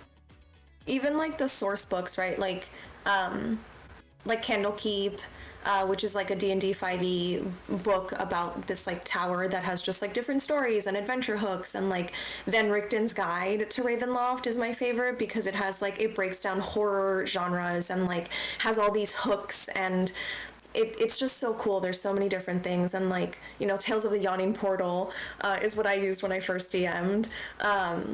But yeah, there's some fun adventures in there. Oh yeah. I might actually, which the 2 guests can see, the audience can see behind me on my D&D shelf, I actually have the 2nd edition version of the Von Richten's Guide to Ravenloft, which were excellent. 3 little which was 3 little modules that go into the different monsters of Ravenloft, from the Vistani to werewolves to vampires, and I still have those because it's still a great read. But when it comes down to running a story, there's you're not alone. That's the number one thing is people, it can be intimidating, especially teaching yourself a new system. And we are in a day and age that I would have killed for when I was starting out. There's so many examples of DMing out there with not just Critical Role. There's High Rollers. There's you guys podcasts I didn't even know about that I heard from the first time tonight. But I never saw, it's honestly other than the guys that ran the D&D games for me in high school, which we all kind of ran them the same. I didn't see a DM take complete liberties and fun with it until I saw Matt Mercer do his for the first time, and I went, oh, okay, so I've been playing for over 15 years, and watching Matt do it kind of almost revamped my love for being a DM, because I was like, I've seen countless DMs over the years at conventions and everything, and a lot of them just had the energy sucked out of them, but seeing someone that vibrant, that happy to be a DM, really, it didn't change the way I did DMing, but it really inspired me. And being able to see that, seeing someone, is great when it comes to running games. If you're wanting an inspiration or anything like that, there's several different people out there that you can watch them run their games on. I do agree, it's excellent inspiration. I also want to warn that, like, not all games have to be like that. Exactly. Like, Matt Mercer, you're watching an expert. You're watching several experts, actually. They're all voice actors. This is what they do. Like, they're excellent at improv. They're friends, and they've been doing this for years. Like, that's like the gold standard, and so if your game doesn't look like that, there's nothing wrong with that. It's fine to draw inspiration from it, but don't feel discouraged if that's not what your game looks like. It's fine if it inspires you to get into the game, but exactly like Derek said, you're not, if you get into this thing and you're going to be the next Critical Role, or that it's going to be that fun and that on point with the jokes and everything, it's not. It's gonna have stutter moments, it's gonna have dead moments, you're gonna have moments where your players are gonna be bored, and that's completely fine. Everybody has those growing pains going through this hobby. It's completely normal. Everybody's done it. Everybody's dealt with it. Yeah, and I think the biggest piece of, like, even if you watch like Critical Role or like Dimension 20 or whatever the case is, or like the Adventure Zone, the biggest thing is that at the end of the day, it's all about collaborative storytelling, right? It's about having fun and telling a story with your friends together. So, like, even if you are DMing, you shouldn't and don't have to do it alone, right? Because the enjoyment of it, and why all these different really famous TTRPG players and like streams and shows have gotten so popular, is because people like each other and are having fun. And sometimes that's hard to find, right? To find a good group, but that's really like the glue of it, right? It's just like the connections and the relationships that you build within that. Absolutely.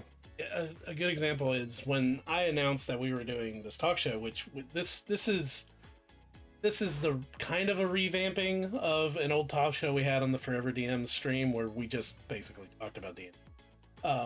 And Derek and I wanted to do something that's more broader with tabletop RPGs. When I mentioned that, I finally dropped the promo for the first episode, I had a V2 mind that was like, oh, that's great. I've always been interested in that subject, but I just never knew how to get into it. And I was like, well, guess what? There's a talk show for it now. And we are going to talk to you about how to get into this and how to enjoy it for yourselves. But we got another ad break in about 5 minutes. So yeah, I love that little announcing thing. So yes, another ad break in about 5 minutes. But yeah, it's a hobby that's very rewarding, but sadly it's one of those hobbies that you have to have friends. I mean, or at least people willing to play. You mentioned it. There's a lot of like solo TTRPGs. There's one I saw at a board game store. I forget the name of it. James, if you're watching this, drop the name of the Witch TTRPG. That's a solo one in the chat. But there's so many different ways to engage in storytelling and TTRPGs, and I feel like there's more like one-person solo ones that are coming out. Or if anyone knows, it's a little witch one. It's like you spend a year traveling as a witch. I saw it, and I don't remember the name of it. Corco, A Magical Year? Maybe? That's what he put in the chat, or somebody put in the chat. Oh, yes. Well, I know. Yeah, Corrico, yeah, it's that one. Wizards of the Coast also just dropped, because I know they like bringing in their world new realms for D&D. Even though we're trying to get away from D&D, just dropped their new realm that they opened up, which is very very much inspired by old school anime and like Hayao Miyazaki stuff. And it's an anime style island that's played with the 5e rules, where you can do like Hayao Miyazaki like movie stories set within 5e D&D, which I was excited about. I thought that was amazing because I grew up on like My Neighbor Totoro and Spirited Away and Mononoke Howl's Moving Castle. Howl's Moving Castle. Exactly. The Superior. Okay. I'm a Ponyo girl. I'll say it. I don't think I ever saw Ponyo. I was about to say I've never seen Ponyo. I have it. I have the whole collection. I've not watched It came out when it came out when I was older, but there's something about it that is just so beautiful and captures like that childlike joy and wonder and love that just I cry every time I watch it. I don't know. Pop still gets mad at me because I told her the joys of when I was in Japan and I went to a Studio Ghibli store, which is their version of like a Disney store, but it's like all the Totoro stuff. And to this day, like my absolute favorite Hayao Miyazaki story is Nazca Valley of the Wind. It was my favorite. And those of you that know the story, they had a Chia Pet terrarium that was a crystal omu shell that you planted the flowers, and the really weird looking flowers grew around the little crystal omu shell inside the terrarium. And to this day, I kick myself that I didn't buy that and bring it. But yeah, it's but the fact that they're now, if I wanted to run that story, which I could have run it whenever I wanted to, they've got a realm in D&D that's tailored for it. And that just made me think of that because the Kiriko Magical Journey, you said that's a single person game? Mm-hmm. Yeah, I saw it at a board game store, and I just read the back of it, and I fell in love immediately. But I didn't buy. I feel like the solo RPG thing is kind of taken off the past couple of years. Now that I'm like thinking about it, when I was at PAX West last year, I remember seeing a bunch of like cool like solo like journaling RPGs where like the whole thing is like you're writing into it. Like it's really interesting. There's I've not tried it myself, but there's Oh, sorry. I was going to read this really fast. Yeah, what it says. Solo game designed for contemplation. It's a bubbling cauldron of simple rules and writing prompts stirred together to produce a story of a teenage witch spending a year away from home in an unfamiliar city, Koriko. You'll use the book, a deck of tarot cards, and a teetering tower of dice to explore the city, work to improve your witch's fortunes, and meet some of the city's weird and wonderful residents. Love it. What's the designer? Published by Mousehole Press. I've never heard of it. Cool. We are going. I want to continue talking about this. We are going on break within 30 seconds, and once we get back, I want to continue talking because that reminds me of another RPG that I would like to talk about this and other solo RPGs that are out there because I know a few of those. So we will be back in about 20 seconds. If you have a subscription, thank you guys. You're still going to see a stay tuned screen. Because I gotta go to the little Elder Gods room when we're on break. So we will be right back. The little Elder Gods room. That's the best thing I've ever.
said something about TAGGS tags, and I couldn't figure out what it was. Bill's partner. Sorry, Al's partner.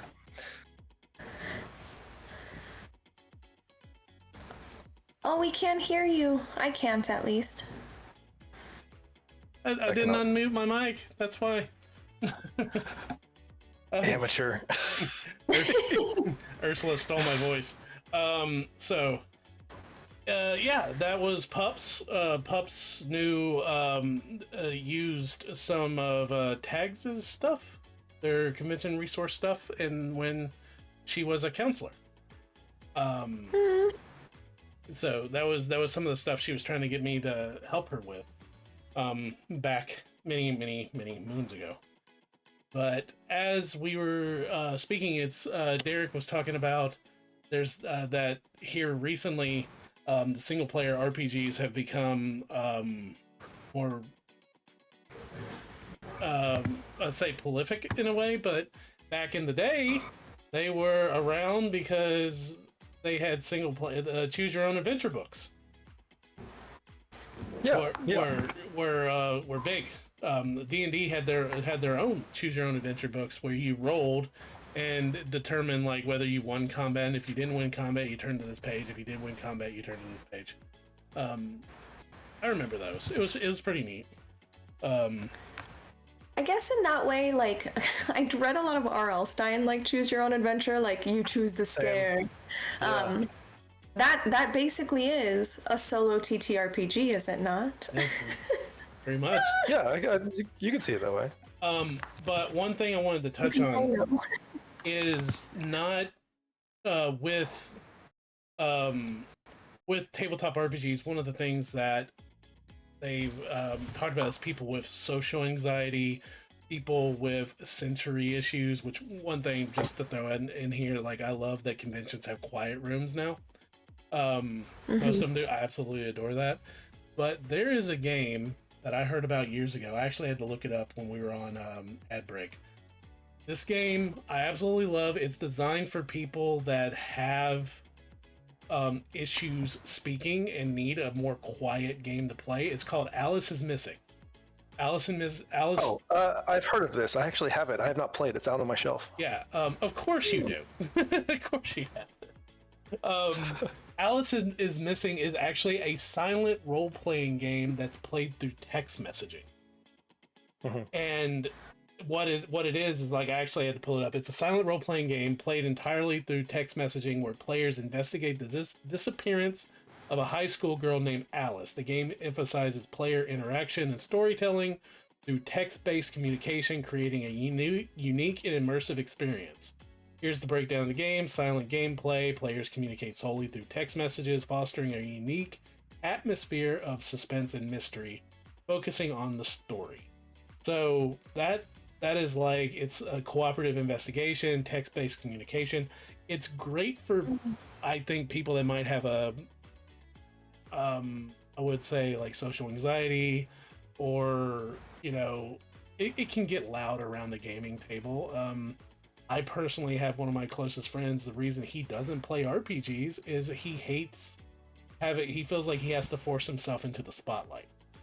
And this sounds like a game that sounds like something he would give a try if I could talk him into, because it's not as loud around the table, I think.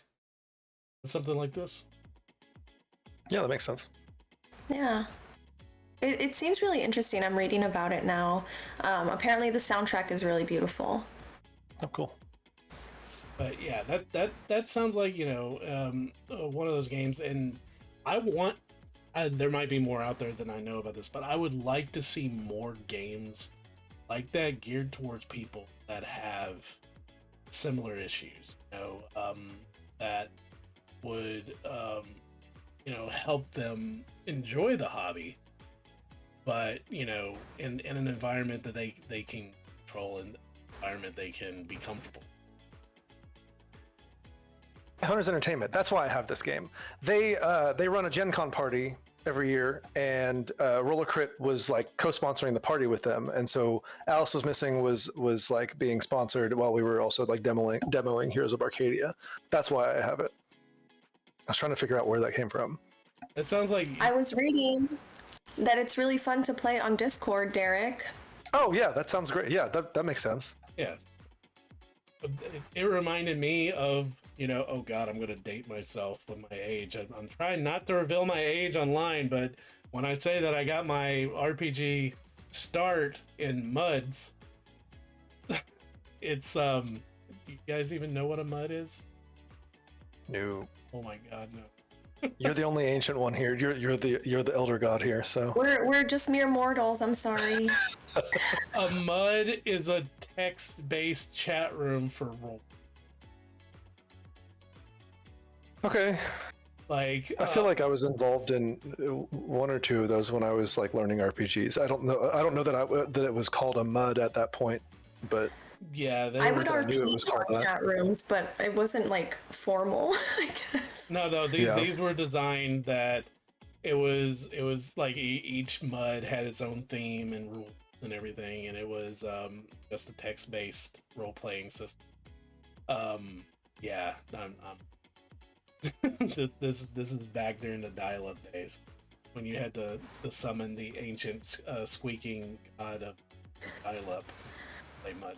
Well, I will say that like definitely not TTRPG, I guess, but like just in the vein of role playing and why I was like, oh, it made sense why I ended up getting into TTRPGs is because like on AIM, right, like AOL Instant Messenger, like RPing with friends and pretending to be like different characters and building whole stories and like all of that, but also in 2008, like the early days of Tumblr, having like creating text-based RPing and building characters and like keeping track of things that way. Yeah, I love it. So after I played that Star Wars game in 8th grade, I went and found roleplayinggames.net, and it was a forum-based RPG stuff, and so like it was really cool. I met a bunch of cool people, but like there's like a dice roller built into the website. Yep. And you can build your character out in that, but a lot of it was like text based, and so you would type out or write out like what you were doing, and then you would send the roll to the DM, and then the DM would post about like the results, and we had like a weekly posting schedule. And it's how I like basically learned to write, was like writing collaboratively with these people playing Star Wars RPG. That's Very fond memories of that. That's a MUD. That's what a MUD is. Okay, gotcha. Much. That's exactly what it was. Yeah, I played those like crazy in high school because with being the only DM in the small rural tobacco growing urban area that I lived in, and that was my only way to play games, was to do that, because all the other games I was DMing. That was the only way I could make characters and actually play them. So but modern day, there are so many online sources and so many ways to play games on. We recently, the game that I played on Sundays, moved from Tabletop Simulator to we are using Tailspire, which Tailspire is an amazing system. You guys know of it? Yeah. No, please expand. So Tailspire is an amazing, like it's based around playing just any type of RPG. There's no system to it, but it's very much similar to Tabletop Simulator, but it's got a integration with Hero Forge. If you know Hero Forge minis, you can just link your Hero Forge account with Tailspire, and if you create a mini in Hero Forge, it's automatically downloaded. Oh, cool. Yeah, it's really neat. You can build multiple levels. You can build a castle, and the DM can bring the cursor down and slice away layers of the castle like a cake to get to where you are.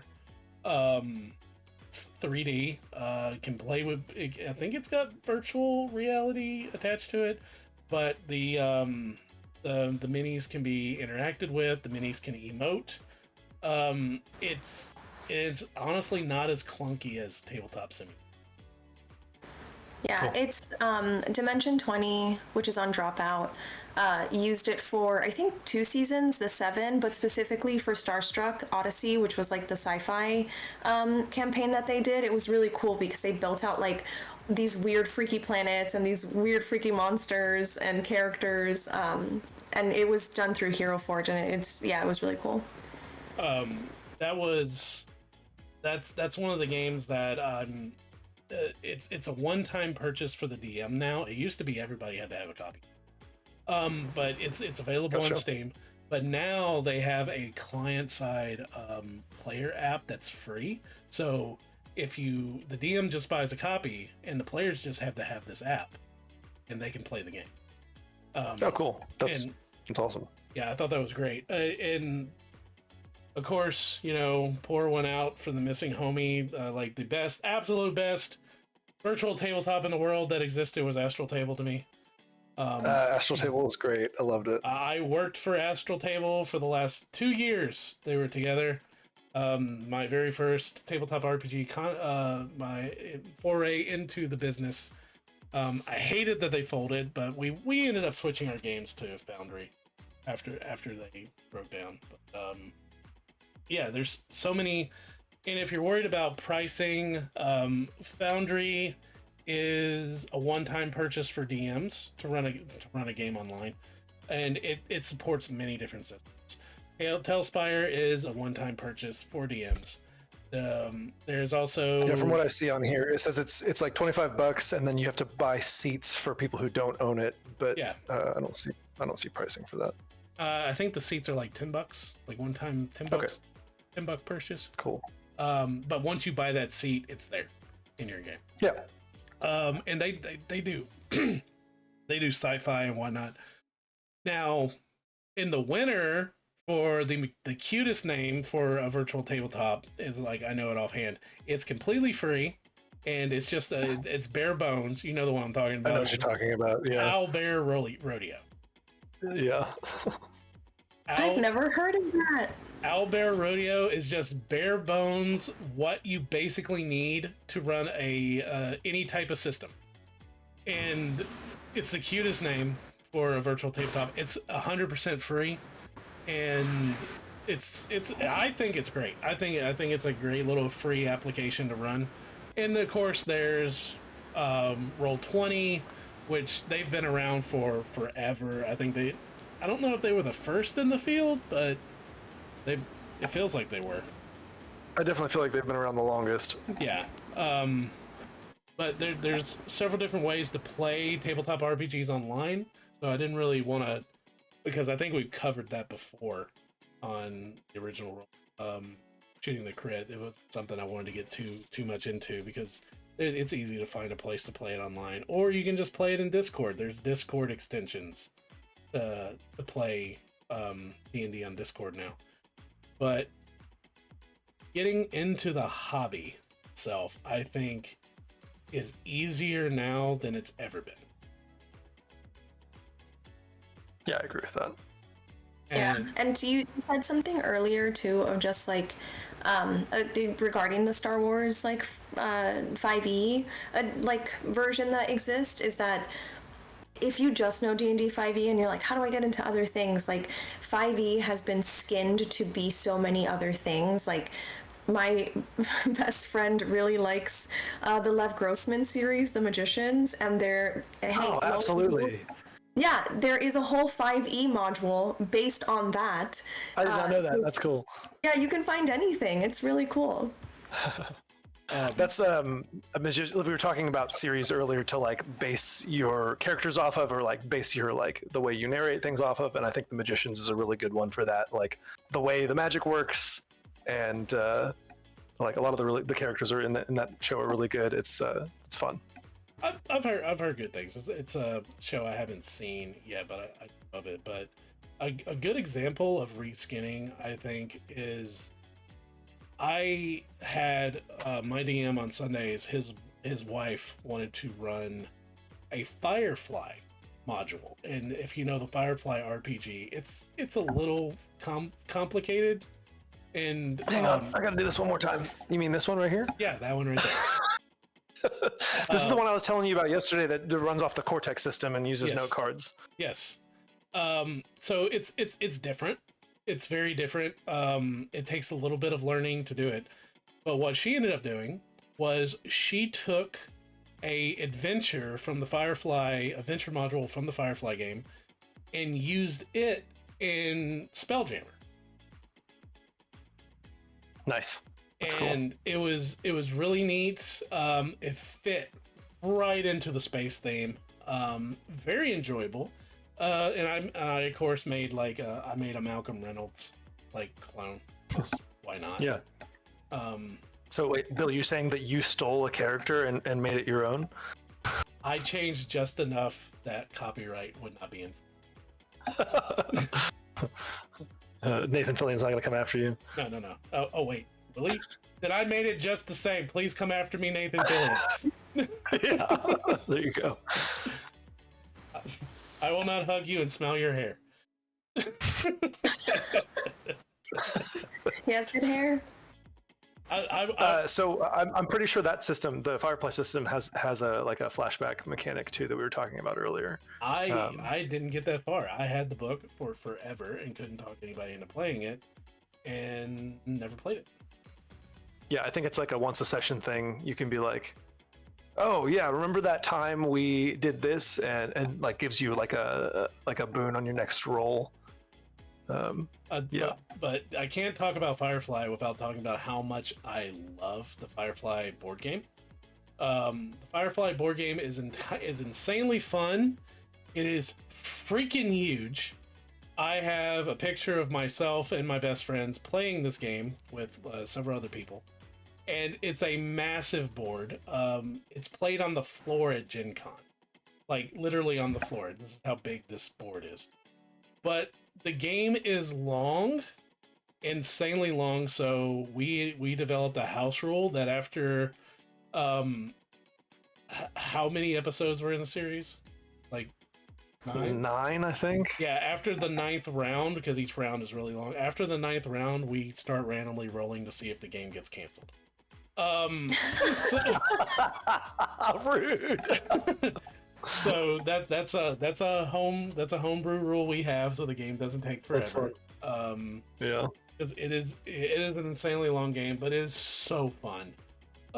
That has a mechanic in it that I love, which you can stick to the main routes in the verse, but you run into, you run the chance of running into like Federation patrols and stuff like that. Or you can do what's called going out into the black, which is going out into the darkness of space to get where you're going. But you start rolling, you start pulling from a deck of encounters, and that's really fun. Like it's a very fun board game. There's a board game called Star Wars Outer Rim that I believe it was based on the Firefly board game. It works very similarly. That's also fun. I would play the hell out of that. Yeah. But I'm looking up this board. I completely agree with Suze when it comes to, if you just know D&D 5e and you want to try new RPGs, there are so many different skins out there and so many different supplements that change the game. If you want to do sci-fi and all you know is D&D 5e, that you can go play the Mass Effect 5e. It's a free system. Just look up Mass Effect 5e. It's a fan-made version of D&D 5e that's based in the Mass Effect universe. I ran it for my best friend's birthday, and funny thing is that was the game that got me the job at Astral Table. Was running that game, and I put a scene that I put in through Astral Table where you click the button in Astral Table and it played the scene in the Mass Effect game where they go through the mass relay. And that little snippet, that 10-second scene that I put on my Twitter, got me a message from Astral Table's creative department, and they're like, hey, do you want a job? And I became a world builder with them. That started this whole long career in tabletop gaming, but yeah, And here we are. Yeah, and here we are now. But That's beautiful. And another one is the Star Wars 5e, which we're currently playing, and I'll say there's holes in the system, but the system is insanely fun to play. I'm really enjoying running a game in it. I think the players are really enjoying it, which we're lucky enough that the players that are playing in it right now with the Forever DMs, they're all DMs, so we like, if we need something created, it's very easy. Just to slap it together. That's one of the things about it being fan made is that there are some gaps in the rules and like things that are missing because they're not making money off of this, you know. Yeah, I think, so I think play a little fast and loose sometimes. Yeah, there's a bunch of toolkits that don't even have descriptions. You make your own. You make your own. Exactly. That's what I keep telling them. Like, we looked everywhere for it. I'm like, look for a certain amount of time, and if you can't find it, time to write our own rules, boys. But there's so different. If you have a genre you want to play, I guarantee you that genre of storytelling exists in other one thing. There are so many. It's I'm trying to think of, you want to play, I mean, off the top of my head, you want to play a horror game set in between the 20s and the 40s, there's Call of Cthulhu. Mm-hmm. I can't believe I didn't talk about Call of Cthulhu until the last 40 minutes, within the last 40 minutes of this talk show. I can't believe that. It's like my namesake is going to kill me. But yeah, and the thing is, like, Reddit is also a great resource, you know, because like you just go on like a TTRPG like subreddit, or like a role-playing subreddit, or like even the D&D one, and you're just like, hey, can I find, because out of curiosity I looked it up, like my favorite series right now, Red Rising, a sci-fi series. Love Can I find it? And people are like, yeah, I have like a D&D 5e version, but I also have like a Savage Worlds version that my friend made. So look it up. Maybe it exists on the internet. Yeah, I saw is it the Red Rising board game behind you there? It is. I haven't played it yet because it's a little daunting. I have it on my shelf. I also have not played it, so we'll have to have to play and report back. So did you say Jim was your partner? Yeah. Okay, I love him. Or what he just put in chat. Hey, me too. Oh, look at that. Yes, I love the Call of Cthulhu. Call of Cthulhu is a great system that, much similar to like D&D over the ages, each edition has changed its rules. And they did have a Call of Cthulhu D20 at one time, which I played a bunch of. And Is Call of Cthulhu percentile based? Is that or at least the current version of it, or am I misremembering? I have not played the current version of it, but I will guarantee that at least one version. Because for a while, I've played like a one shot before, I think, and I think it was percentile. I think it was Call of Cthulhu, but yeah, I don't remember. During the dark age of RPGs, during the 90s, when Vampire the Masquerade and Werewolf was the jam, and it was the 10Ds, the 10-sided die series. The D10s, yeah. Yeah, I'm pretty sure that it went that way. Jim Jammerlammy's confirming that it is percentile. Yeah, that's what I thought. Okay. Guaranteed. Like a lot of games for a long time had the percentile system. Like Rifts. To this day, they still have a percentile system. All of their skills are percentile based within it. But Rifts is one of those systems that I always will have a place in my heart. But that's one of those things that I say every system teaches you a new rule that you like. And I liked Rift's breakdown of damage, and they had SDC and MDC. SDC was standard damage. MDC was mega damage. And it sounds complicated, but when you explain it like how it was explained to me, like you shoot something with a gun, you stick something with a toothpick, that's standard damage. You hit something with a grenade, you shoot something with a laser rifle, that's mega damage. So 1 point of mega damage was worth 100 points of SDC. Right. So you had mega damage armor that you would have to have because this game was unforgiving. But it was a fun system, and I have not played the Savage Worlds version, and from what I hear, they did a really good job with it.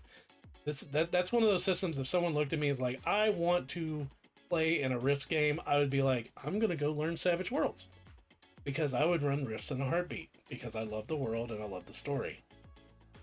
Yeah, and it was really sad that I made a Rifts joke with Iridium. No one got it, and I did because I'm that old. Sorry, bud. But and there's several different systems out there. Like back in the day, there was GURPS, which is literally stands for the general use universal role playing system. Those of you out there, you have played GURPS. I guarantee every video game nerd that's listening to this has played GURPS, because GURPS was the system that gave birth to the special system for Fallout. Because the first Fallout games were GURPS based. The first video games were GURPS based. So GURPS is the special system for Fallout. If you've played Fallout, you've played GURPS. I feel like Derek was about to go grab something. No, I don't, like Fallout related. I don't have any GURPS. But yeah, I played the hell out of GURPS back in the day, and that's actually what got me into playing the Fallout series, was playing GURPS. Plus, it's just a fun name, GURPS. But yeah, it's any genre of you want to play a superhero RPG. There's so many superhero tabletops out there now, from Silver Age Sentinels to just the hero system.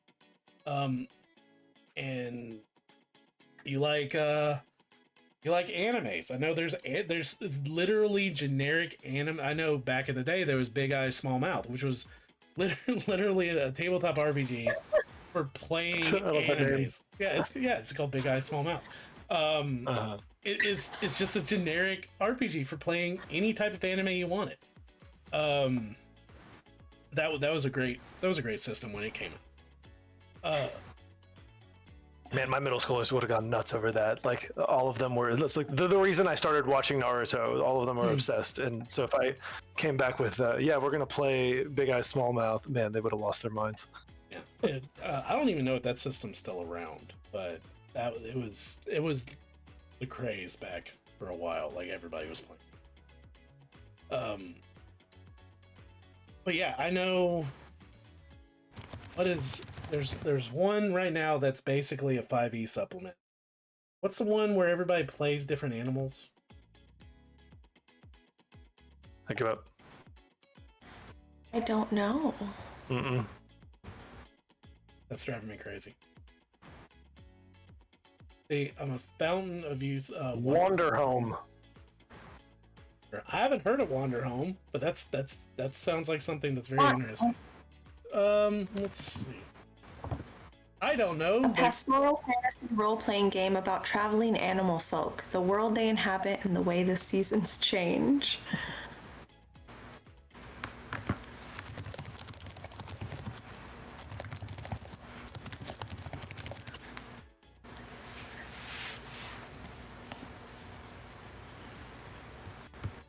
I will say other systems. Oh no, go for it if you got it, Al. Go. No, I'm sitting here. I'm like, I can see the cover of it. It's driving me crazy. I hate it when that happens. Like, I can see the cover of the book in my head. I know it's attached to 5e. It's like, okay, time to go to D&D Beyond. I was like, Root? No. Oh, I see the Root book in your background. Yeah. Or the Root game. I don't know. I'm gonna say it. I was gonna fill up space. Humblewood.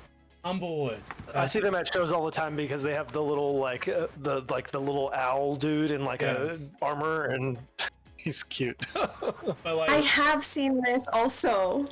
Yeah. Yes, Humblewood Tales. That is a 5e realm. that where everybody plays anthropomorphic animals. Like Redwall. Are you guys familiar with the Redwall series? Yeah. No. Yeah. I was a Mouse Guard fan. I'm not familiar with Mouse Guard. Mouse Guard is like think of a darker version of Redwall. I bought the first graphic novel for pups one Christmas. It's mice in a very dark medieval setting. Their dragons are like wolves and snakes and crabs and creatures that are bigger than them. Yeah. But it's a really awesome, really well written, like it's Game of Thrones with mice. Yeah. It's I always say Redwall is Lord of the Rings, but with little critters. yeah. Mm-hmm.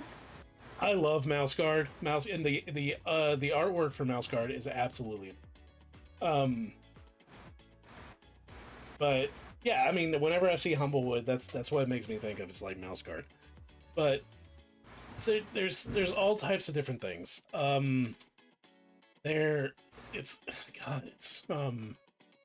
I looked up some of these tabletop RPGs that are popular now, and I was blown away because I guess I'm that far out of the convention circuit that some of these I hadn't even heard of before. Which Call them out. oh, okay. Hold on, I'll pull up the webpage. I was gonna say Good Society. That has not come up. It's the Jane Austen role-playing game. There's a Jane Austen role-playing game. Are you what? Yes. It's like Regency based, so like again, even if you're like sci-fi, horror, fantasy, not for me, but you're like I love a good Regency thing, Good Society. It's delightful. I'm here for it. That sounds absolutely. I would play that. Okay, no, here's the list. These are the top RPGs for 2025 right now. Okay. Yep. Number 1 is Dungeons and Dragons, of course. Okay. Yep. Number 2 is the Index Card RPG, which is the one I was talking about. That is really really simple. The guy designed it to be like he wants it to be the most bare bone, like simple RPG. Third check that out. Third is Starfinder, which is the sci-fi version of Pathfinder. The One Ring, which The One Ring. Oh, is it Lord of the Rings? yeah. Yeah, it's the Lord of the Rings TTRPG. Okay. Okay. Cool. The 5th one is Blades in the Dark, which is the one I was telling you about. It's the you struggle to get through the it's a dark fantasy set in a very industrialized revolution, dark city that's in perpetual night. The one where you have to play thieves. And then the 6th one blows my mind, and I want to play it because I'm a big fan of it. The Alien Universe role-playing game. Oh, cool. I didn't know that existed. I did not know either. And so I'm going to have to look into that because I want to play it because I'm a big Alien. Oh my god. I also know there's the Avatar: The Last Airbender TTRPG. It just came out recently. Yeah. My friend Forrest picked it up. He's been wanting to run the first module for us. Yeah, it came out. I helped kickstart it, and I remember when I got the book, I was reading through it, and it is really cool because it gives you so many different options of like what era you want to play in. Yeah, he was telling us about that. Yeah. Yeah, it's really sick. Yeah, that sounds really interesting. I love the fact that in this day and age, there's so many different people thought about RPG, and that's one thing I'm trying to say is there is nothing wrong with D&D. D&D is very good, but is it the best system? I don't think there's a best system when it comes to tabletop RPGs because there's so much variety out there now. It's like trying to say, I can't think of a good analogy right now, but it's like it depends on what you feel like in the moment. People are gonna have their favorites. It's like people are gonna like D&D, for several different reasons. The nostalgia of it, the fact it's simple, the fact it's easy to learn, the fact it's so prevalent and you can get it anywhere. I bank at Bank of America for the same reason. It might not be the best bank, but there's one in every corner. It's subjective. We're not endorsing Bank of America for the record. We are not sponsored. But that's really funny because that's what I say about the Bank of America. It's the McDonald's. It's the Starbucks and the McDonald's of banks. They're just everywhere. Yeah. but that's pretty much how I feel about D&D. Is like you can literally just go anywhere. You can go to Target and go buy the starter set for D&D if you want in the board game section. That's a newer thing. Yeah, if you told 10-year-old, 11-year-old Al that he could go and walk into Target and buy, a D&D module, a D&D box set, he'd be like, yeah, next thing you know, they'll have anime. You can just stream it to your house and you don't have to go to Blockbuster to rent it. But it's so, D&D is so prevalent. You can just get it anywhere. It's easy to pick up. But it's not the only dog in the fight. There's so many different RPGs out there. And each of them has a unique flavor. Each of them has unique rules, and playing different ones will make you a better player and make you honestly more creative when it comes to this hobby, in my opinion. Yeah.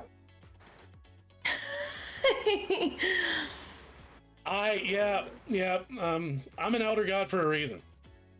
You're ancient. Yeah.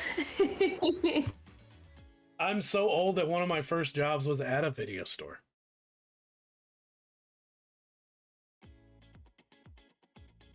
But it's really funny because people freak out when I tell them what my absolute job was. I was a body lifter for a funeral. Oh wow. Oh no! I mean, hell of a job. good for you. No, it was because I was a big kid and I lived near a funeral home, and like the elderly guy that was the mortician, he couldn't lift the bodies after he got it done, so he would call me at all hours of the day. And like me and this other dude that was about my age that went to school with me, he would pay us both $40 every time to help him put the body in the casket. So my very first job was getting paid to move Imagine dead asking bodies. a teenager, like, hey, do you want to come help me move this body? I'll pay you for it. They're gonna be like, hell yeah. Yeah, that's At exactly least what a happened. teenager. Yeah. That's exactly what Did happened. it help you have a Teenagers, I'm healthy used to it. relationship with death? Yeah, I mean, yeah, honestly. I mean, have you played in any of his games? They're all dark as shit. I haven't had the pleasure. Not fair, Oh, man. Derek, but you're not wrong. They are pretty dark. He's out of line, but he's right. Yeah, he's out of line, but he's right. They are pretty dark.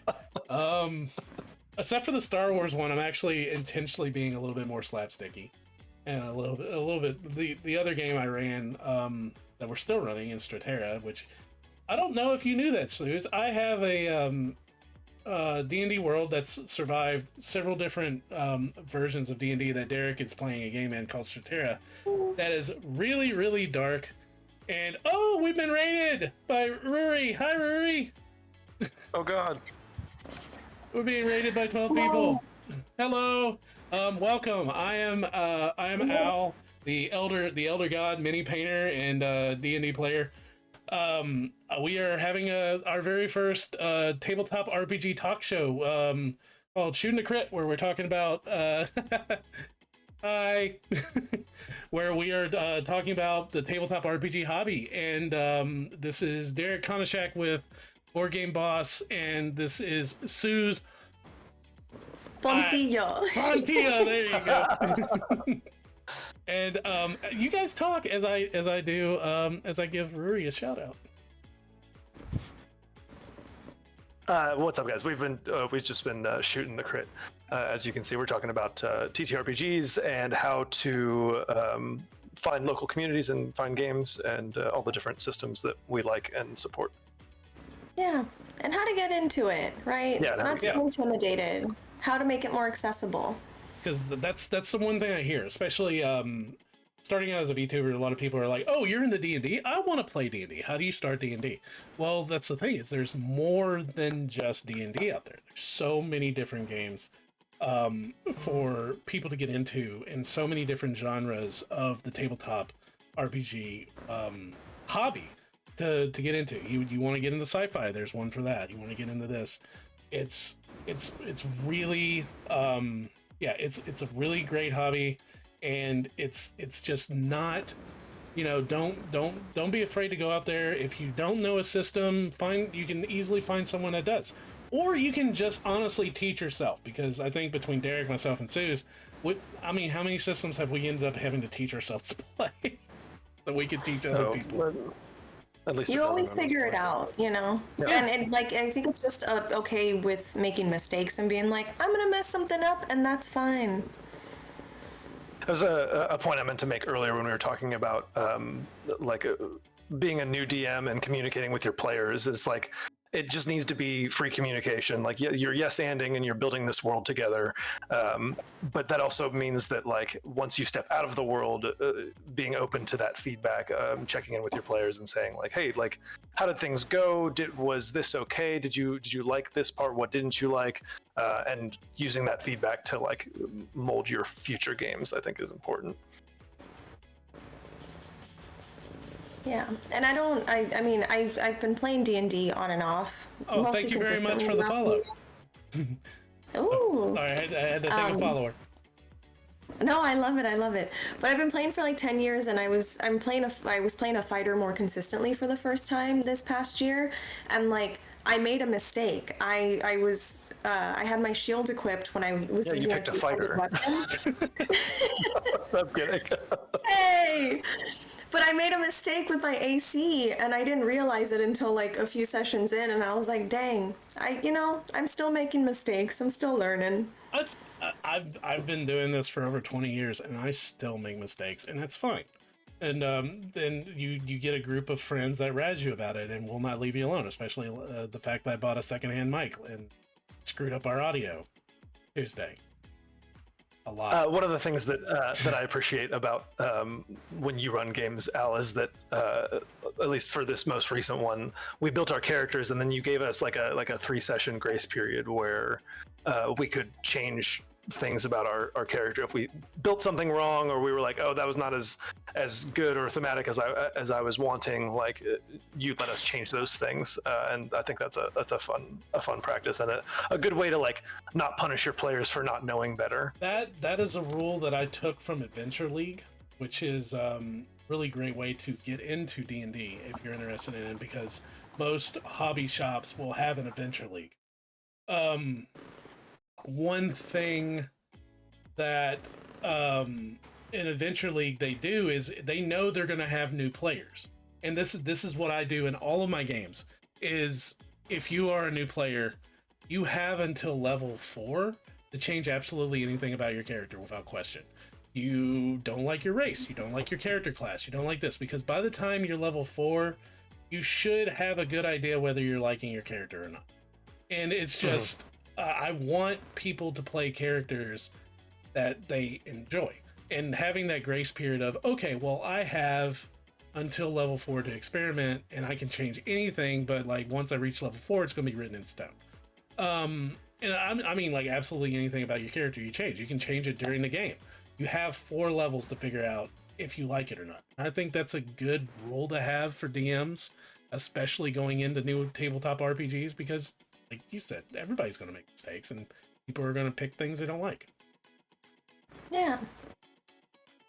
I think we're pretty close to wrapping up here. Do you want to? How do you feel about wrapping up with talking about accolades and what we do at the end of our games? That is a very good. That's a very good thing. One thing with getting into. Let's answer this question real quick. Sorry. So Jim's asking, how does that system account for the species or class changes? He's saying he likes the possibility for like transformation narratives. Well, I mean, so like that's a good question. It's up to the DM basically. With the way that Adventure League works, Adventure League doesn't really deal a lot with the role-playing aspect of the game. It's basically there to teach you. All right, Rory, thanks for coming by. I hope you had a good stream before you came and saw me as we geek out about a hobby of mine. Yay. So great to see you. She is another. I hear your cat purring. Yeah. I'm so sorry. She's so happy. It's hilarious. Right I love that. Look at her. She is such a loud purr. Rory is another Eldritch VTuber. I love her to death. She's so great. Hilarious. But yeah, when it comes to Adventure League, they deal a lot. They don't deal a lot with the role playing aspect of it. But as a DM that uses that rule, I tend to treat it, hey, if the player wants to work it in, narratively, oh yeah, we can definitely do it. I've done that before when someone switched from playing, I think a sorcerer to a warlock. Like they wanted to be a straight level warlock. That was an easy fix. It was really fun. But it depends on just how much you want to get into it. Narrative wise, I've had people that looks and it's like, hey, I just want to change this under the table. And I'm like, yeah, sure, yeah, we can do that. It's whatever the player's comfortable, whatever the player and the DM is comfortable. Yeah, you could also have a magical girl transformation and like turn from like an elf to a little halfling. I'm all for it. Anything that adds magical girl into it. I mean, as long as that happens, you know. Which I like the idea of like putting in like, oh, I want a magical girl transformation. Okay, that takes a round. All right. So as you're doing that. Just I bet that there is a Sailor Moon analog for 5e out there. No, there's a Sailor Moon RPG. I've played it. Oh, yes, but we were talking about the 5e adaptations earlier. Big guy's little mouth. Yeah. It's but what Derek was talking about is there's one thing that we do, and this is a universal thing. I'm not saying everybody has to do it, but it's really changed the way that I look at RPGs when it comes down to wrapping. And one of the things that comes down to the end is we roll off for it, but we do accolades, and that is when each player goes through and tells and like picks out something another player did during the game that they thought was particularly interesting or funny or just something that stuck out to them. And what it does is it allows people to call out and like feel better about their role playing. It causes people to want to play role play a little bit more. And another thing is we've added in where every player adds at least one thing that the DM did that they liked, because being a DM is honestly a thing. Which is really fun. But we also added in that the DM listens to the accolades at the end. The DM gives his own, and at the end of it, listening to the players and himself, he will gift a inspiration in 5e to the player that he decides was whatever reason. Yeah, it's post-session highlight. But is there anything? Yeah, exactly. Can you describe it better, Derek? Because like. So I say we just do it. Let's do it right now. We'll just do accolades for the stream. Okay, I get what. That's a good way to wrap up. I love that. Yeah. Okay. Yeah. We can even roll off for it. I have my dice right here. Oh god. I have my dice right here also. Yeah, of course you do. Come on, we're nerds here. Here, you guys can see it, but they're not going to see it. I'm going to roll my softball size. Giant D20. Okay. Oh my god, it's the size of your face. Yeah. I rolled a 1. Excellent. Okay. Man, okay, why is that so freaking fitting? I rolled a damn 1. Okay. All right. So, Suze, I loved your Geek Therapeutics call out. I thought that was an awesome addition, and they're a really cool company. So thank you for mentioning them. And for Al, this for a first run, I thought we did great. You did a nice job keeping us focused and mostly focused and answering fun questions. So nice job, man. Well, technically, it's not our first run because we've done the show before. Revamped first run. Revamped. There you go. So, all right, my turn. Yeah. I like to call them roses as well. Yes, please give us roses. Derek, my bouquet of roses to you, just because I'm always so fascinated about hearing. You are so experienced, especially in the convention scene and just like the TTRPG world, that I loved hearing about like your wealth of knowledge of all these different systems and board games and how you kept turning around and being like, oh, you mean this? That was beautiful. I take it back. My favorite moment was when you called out 10 candles and I had the book in front of me already. That was my favorite moment. That was actually pretty damn funny. Yeah, I gotta admit that was pretty. That was really nice. Yeah. And then Al, I thank you for inviting me, and also just I'm so grateful for like how varied the conversation was, and how I feel like we had so many different topics and really like made it, whatever your experience is or like exposure is to TTRPGs. We kind of hit like all the different perspectives, so that was great. Awesome. Yeah, and let's see, what's mine? I'll start off with Suze. Thank you very much for coming on here and like rapping with us for 3 hours, filling the space, talking about tabletop RPGs. It's like, you're awesome, you're amazing. I hate that we only got to play in a game one time. It was so great playing off of you, and I the sad thing is I kind of hit on you the entire time because my character had a crush on yours. Hey, she was a hot retired lady. And who wouldn't hit on her?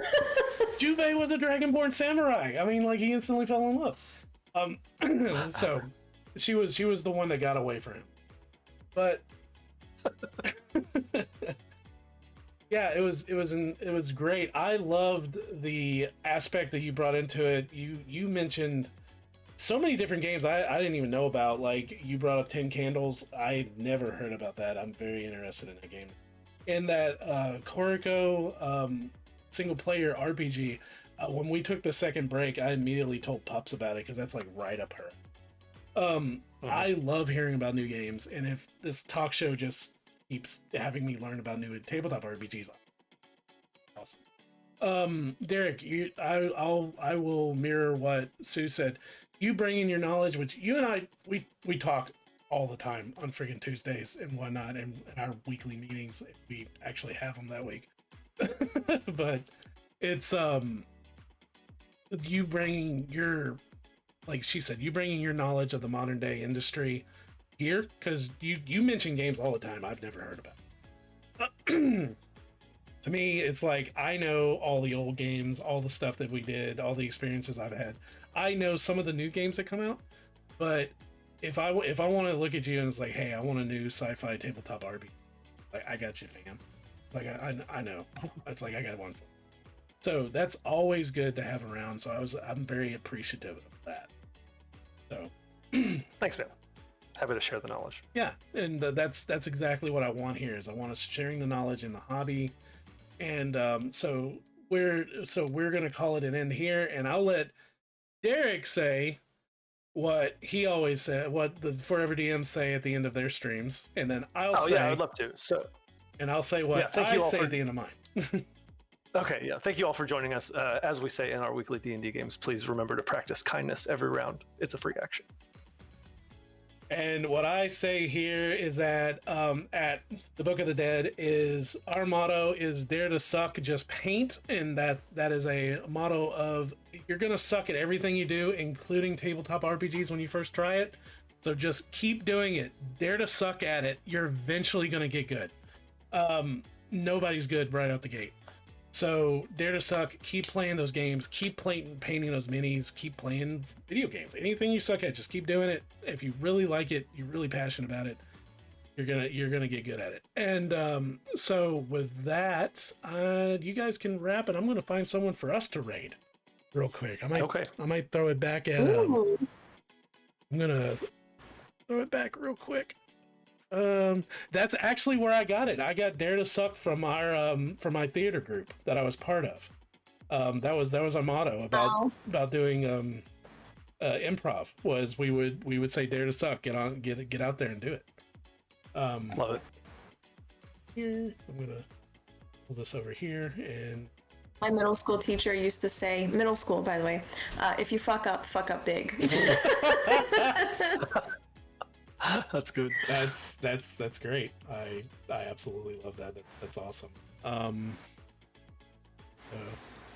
I'm still getting used to the whole rating aspect. I've never done a raid before. At least not on Twitch. I've done Destiny raids and shit. All a raid is is that you guys are going to get put into the chat. If you're in the chat. Beautiful. Let's do it. I'm ready. So yeah, this is, what is my life now? This is my.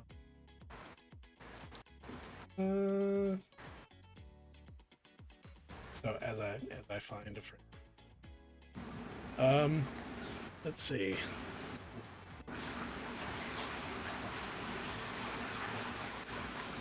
Here we go. All right, and we're going to start the raid here, and thank you guys very much. We're going to be raiding out in about 8 seconds. Check me out tomorrow. I'm going to be playing Dune Awakening here, and you guys can watch me get eaten by another sandworm. So, all right, love you Yumis very much, and we're raiding out. So, catch you later. Bye.